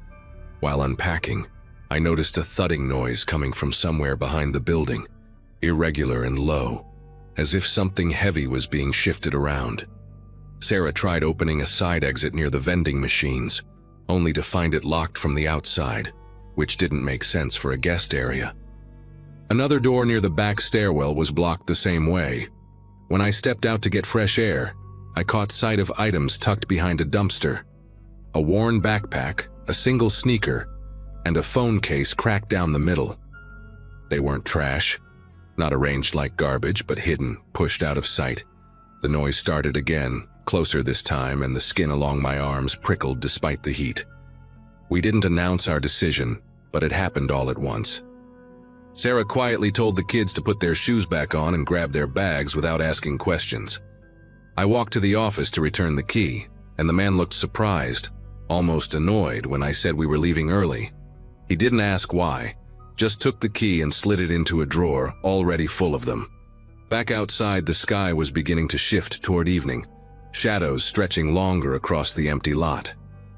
As we drove away, I checked the mirror more than necessary, half expecting headlights to appear behind us. None did. But the sense of relief didn't hit until the lodge disappeared from view. We never reported the place, mostly because we didn't know what to say without sounding paranoid.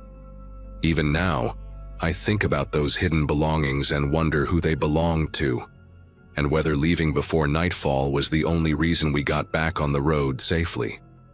We kept driving until the road finally led us to a stretch with actual traffic, the kind where headlights pass often enough to remind you other people exist. No one spoke for a while, not even the kids, which told me more than questions ever could. The radio played softly, some talk show fading in and out as hills interrupted the signal. Every now and then, Sarah would glance at me like she wanted to say something, then stop herself.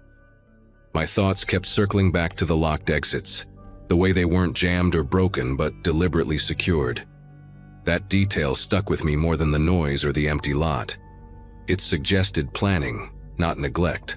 By the time the sun dipped lower, the tension inside the car felt heavier than the luggage in the trunk. We pulled into a small gas station just before dusk, the kind with buzzing lights and a single cashier behind thick glass.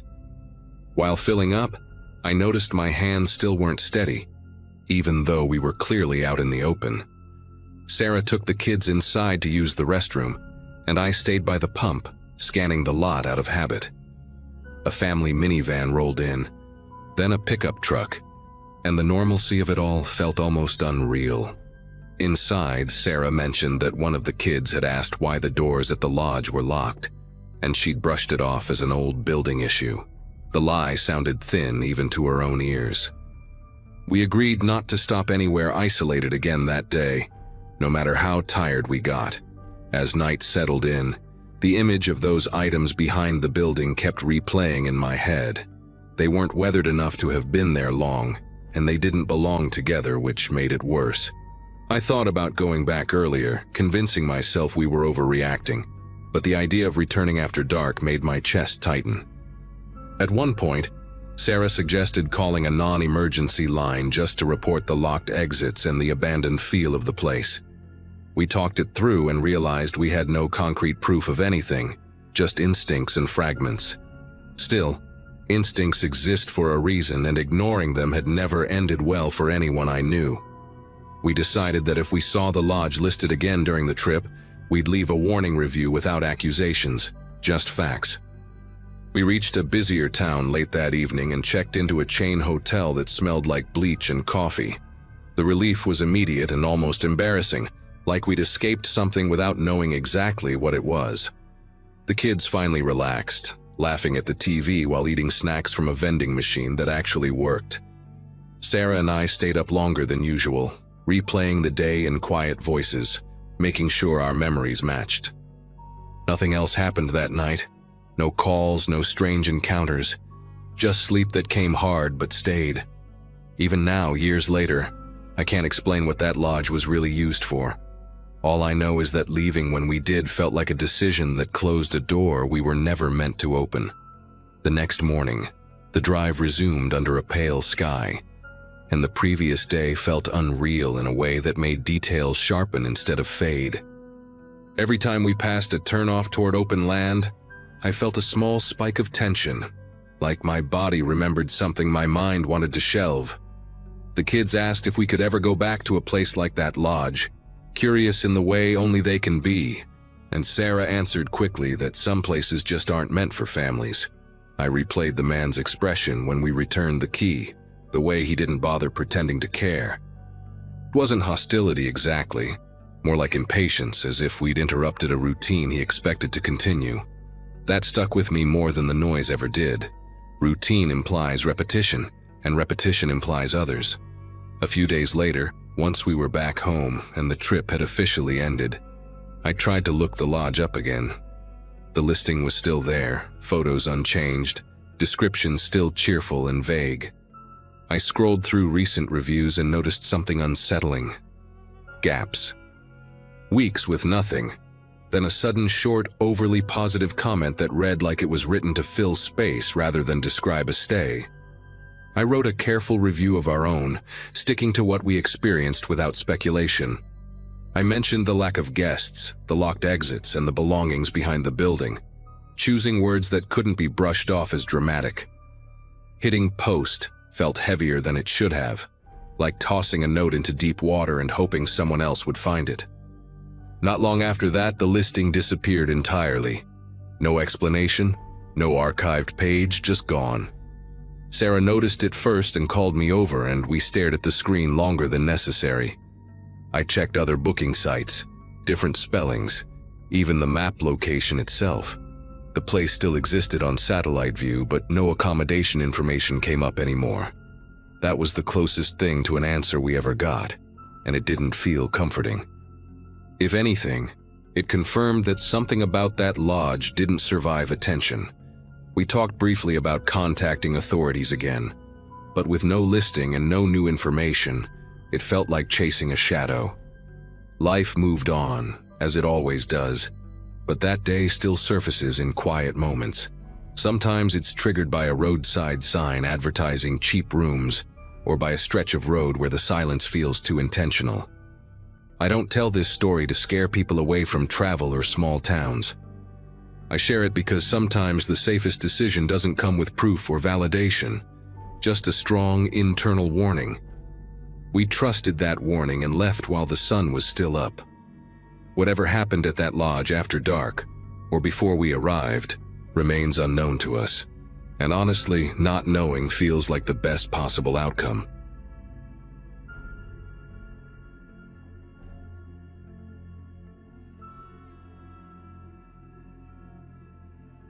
That stretch of road sits in my memory like a long breath I never finished exhaling. I was on a road trip with my friend Logan, heading across the state to clear my head after a messy few months at work.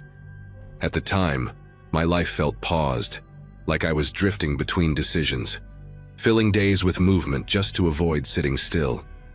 We weren't rushing anywhere, just driving, talking, stopping for gas when the tank dipped too low. The highway thinned out as the afternoon went on, the scenery flattening into fields and distant tree lines. Radio stations faded one by one until static filled the car. It felt normal in that rural, middle-of-nowhere way you don't question until later. Looking back, the quiet should have registered as a warning, but it didn't. The car gave out without drama, a sudden loss of power followed by a gentle roll onto the shoulder. Logan tried the ignition a few times while I popped the hood, even though I know nothing about engines. The air smelled hot and dry, and the wind carried dust from the road into my mouth. My phone showed no service, not even a flicker of signal. Logan checked his too, then laughed it off, saying it was kind of nice to be unreachable. We decided to wait, figuring someone would pass eventually. Cars were rare out there, which made each one feel louder and more noticeable. That's when the pickup appeared for the first time. It came from behind us, dark-colored and older, with a rattling sound that lingered after it passed. The driver slowed just enough to look, his head turning toward us before the truck picked up speed again. A few minutes later, the same pickup came back from the opposite direction, slowing even more this time. Logan joked that the guy must be lost, but his voice didn't sound convinced. The third pass was slower than the second, the tires crunching on gravel near the shoulder. I noticed how the truck stayed aligned with us longer than necessary. When it finally pulled ahead, the quiet afterward felt heavier than before. We stopped joking then. The pickup returned again and didn't pass this time. It pulled over a short distance ahead of us, hazard lights blinking in an uneven rhythm. The driver stepped out slowly, wearing a ball cap pulled low and boots that looked too clean for roadside work. He asked if we needed help, his voice calm but oddly flat, like he was reading lines he'd practiced. Logan thanked him and said we had someone coming, even though that wasn't true. The man lingered, offering tools, a ride, anything that would get us into his truck. His eyes kept moving between us and our car, never settling long enough to feel normal. When we refused again, his expression hardened just a little before he nodded and walked back to his pickup. We waited until the sound of his engine disappeared before either of us spoke. We sat in the car with the doors locked, the windows cracked just enough to let air in. Time stretched in a strange way out there, every minute feeling both slow and rushed. I kept checking the road in both directions, expecting the pickup to reappear at any second. Logan tried to keep things light, talking about food we'd get once we reached civilization again, but he kept glancing at the rearview mirror. Another vehicle eventually passed, a sedan that didn't slow down at all, and for a moment that felt worse than being noticed. The sun started sinking lower, pulling long shadows across the asphalt. I realized how exposed we were. Two people stranded with nowhere to go if someone decided to stop again. The pickup came back just as the light began to soften into early evening. This time it slowed even more, almost crawling past us before stopping several car lengths behind. The driver didn't get out right away. He sat there with the engine running, window halfway down, watching us through the side mirror. Logan whispered that we should stay put and not react. When the man finally stepped out, he didn't smile or speak at first. He walked closer than before, close enough that I could smell oil and cigarettes on his clothes. He repeated the offer to help, his tone sharper now, less friendly. We told him again that we were fine, that assistance was on the way. He stared at us for a long second too long, then returned to his truck without another word, and drove off fast enough to kick dust into the air. After that, neither of us talked much. The silence felt intentional, like speaking might invite attention back to us.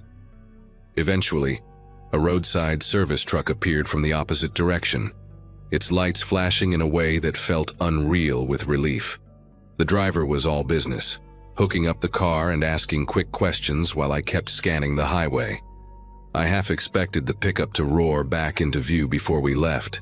As we pulled away, I looked back at the stretch of road shrinking behind us, trying to memorize every detail in case it mattered later. Logan let out a long breath and said he hadn't realized how tense he'd been until that moment.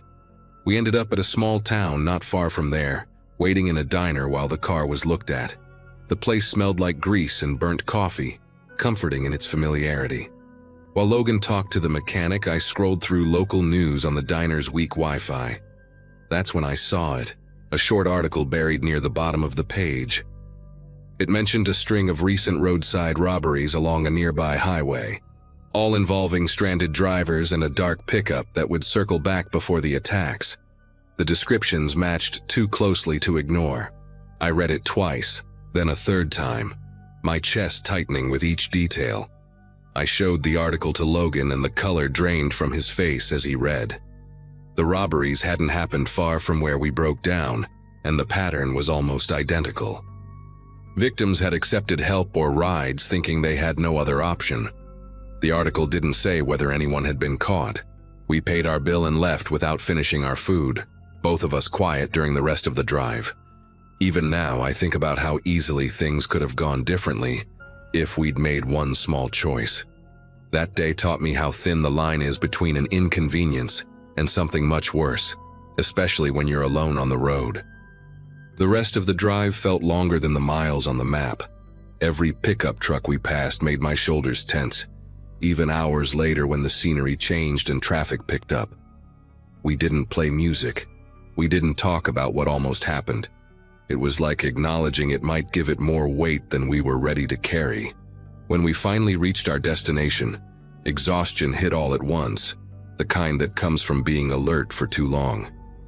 That night, I kept replaying the man's pauses, the way he lingered, the fact that he'd come back more than once. None of it screamed danger on its own, but together it formed something unmistakable.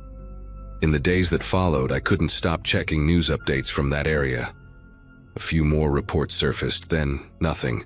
No arrest, no closure. Logan and I talked about it once more, sitting in silence afterward, both of us knowing how close we'd come without ever agreeing on the details. He admitted he'd considered getting into the truck just to end the waiting. That scared me more than the stranger ever did.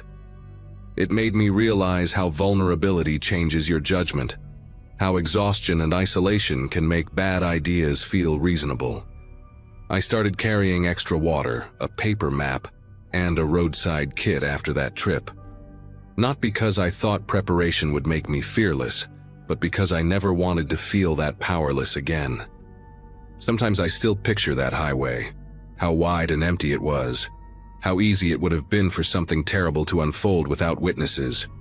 The scariest part wasn't the man or the truck, but how ordinary it all felt while it was happening. No dramatic moment, no clear signal, just a slow, tightening sense that something wasn't right. To this day, I don't know what the driver intended or how many people didn't get as lucky as we did. Maybe he was involved, maybe he wasn't. All I know is that we left that road intact because we trusted our instincts and stayed put, even when waiting felt unbearable. That experience changed how I see quiet places and helpful strangers. Some stretches of road don't forgive small mistakes, and some warnings don't come with sirens or signs. They come as repetition, patience, and the feeling that someone is watching a little too closely.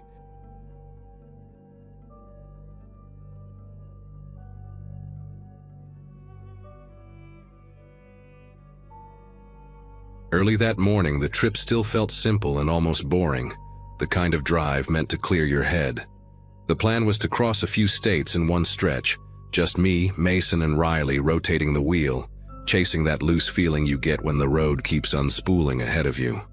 Life at that point was steady but numb, long work weeks, cheap takeout, and the sense that every day looked the same. A road trip felt like pressing pause, even if only for a weekend. The car smelled like gas station coffee and the citrus wipes Riley kept using on the dashboard. We joked about playlists, missed exits, and how the GPS always sounded annoyed. Nothing about the day hinted that it would stay with me this long. By late afternoon, the highway thinned out, traffic dissolving into long gaps of silence between passing cars. The GPS rerouted us without warning, insisting we take a narrow exit that cut through farmland instead of staying straight. At first, it felt harmless, rolling hills, endless fences, and fields that looked abandoned rather than worked. Cell service faded bar by bar until the screen showed nothing but the map and our blinking dot. Mason tapped the phone like that would fix it, laughing it off, but the laugh didn't last long. The road narrowed, asphalt cracking into uneven patches, and the sky started turning a heavy gray. We passed no houses, no stores, just mailboxes leaning at odd angles. Eventually, we reached a small cluster of buildings that barely qualified as a town. A gas pump with peeling paint, a diner with one flickering light, and a handful of trucks parked like they'd been there forever. We pulled in, relieved to see people at all. Inside the diner, the air smelled like old grease and burnt coffee, and conversations died the second we walked in. The locals stared openly, not curious, just watchful. I asked an older man behind the counter how to get back to the highway, keeping my tone friendly. He didn't answer right away, just looked past me toward the window, then muttered something about taking the long way around. Another woman shook her head, whispering that the roads weren't safe after dark without explaining why. When we stepped back outside, the sun was already sinking, shadows stretching too fast across the dirt lot. Mason pointed out that one of the trucks had started its engine as we left, the sound low and deliberate. As we drove away, another set of headlights appeared in the rearview mirror, then another farther back. No one passed us, no one honked, They just stayed there, matching our speed. Riley tried the GPS again, but the screen stayed frozen, useless. The silence inside the car felt heavier than the night settling around us. That was the moment the trip stopped feeling like an escape and started feeling like a mistake. The farther we drove, the more deliberate it felt, like the road itself was closing in. The pavement thinned into gravel in places, tires crunching louder than they should have. The vehicles behind us multiplied until I counted 3 sets of headlights, spaced evenly, never drifting. Mason kept glancing at the mirrors, jaw tight, saying they were probably locals heading home, but his voice didn't match the words. Riley suggested turning around, but the idea of going back past that diner made my chest tighten. There were no streetlights, just our headlights carving a narrow tunnel through the dark. Every farmhouse we passed sat far back from the road, windows black, as if no one lived there at all. We slowed near a fork in the road, unsure which way to go, and that's when one of the vehicles behind us flashed its high beams, sharp and sudden. Another did the same a second later, like a signal. Mason accelerated, dust kicking up behind us, and the headlights closed the distance almost immediately. One truck pulled alongside us just long enough for me to see a silhouette leaning toward the window, arm resting out the side, before dropping back again. No one tried to pass. They didn't need to. They seemed content keeping us where we were. My thoughts kept circling the same question. Why not just let us leave? Riley spotted a faded sign half buried in weeds pointing toward the highway, or what we hoped was the highway. Mason took the turn without slowing, the car jolting as we hit a rougher stretch of road. The vehicles behind us hesitated for the first time, engines roaring louder as they adjusted. One peeled off, disappearing down a side road, but 2 stayed with us. The road climbed a small hill, then dipped sharply, trees closing in on both sides. For a moment, the headlights vanished behind a curve, and the silence felt unreal, like holding your breath underwater. That relief shattered when the headlights reappeared closer than before. Mason pushed the car harder than he ever had, the engine whining in protest. The road straightened, and ahead, faint but unmistakable, were the reflective markers of the highway. As soon as our tires hit smooth asphalt, the vehicles slowed, then stopped altogether, their headlights cutting off one by one. We didn't slow down. We didn't look back. The rest of the drive passed in a haze of adrenaline and disbelief, each of us replaying the same images in our heads, trying to make sense of something that refused to feel random. Once we stopped at a rest area, none of us got out of the car right away. The lights buzzed overhead, bright and sterile, and it felt wrong that other travelers moved around like nothing had happened.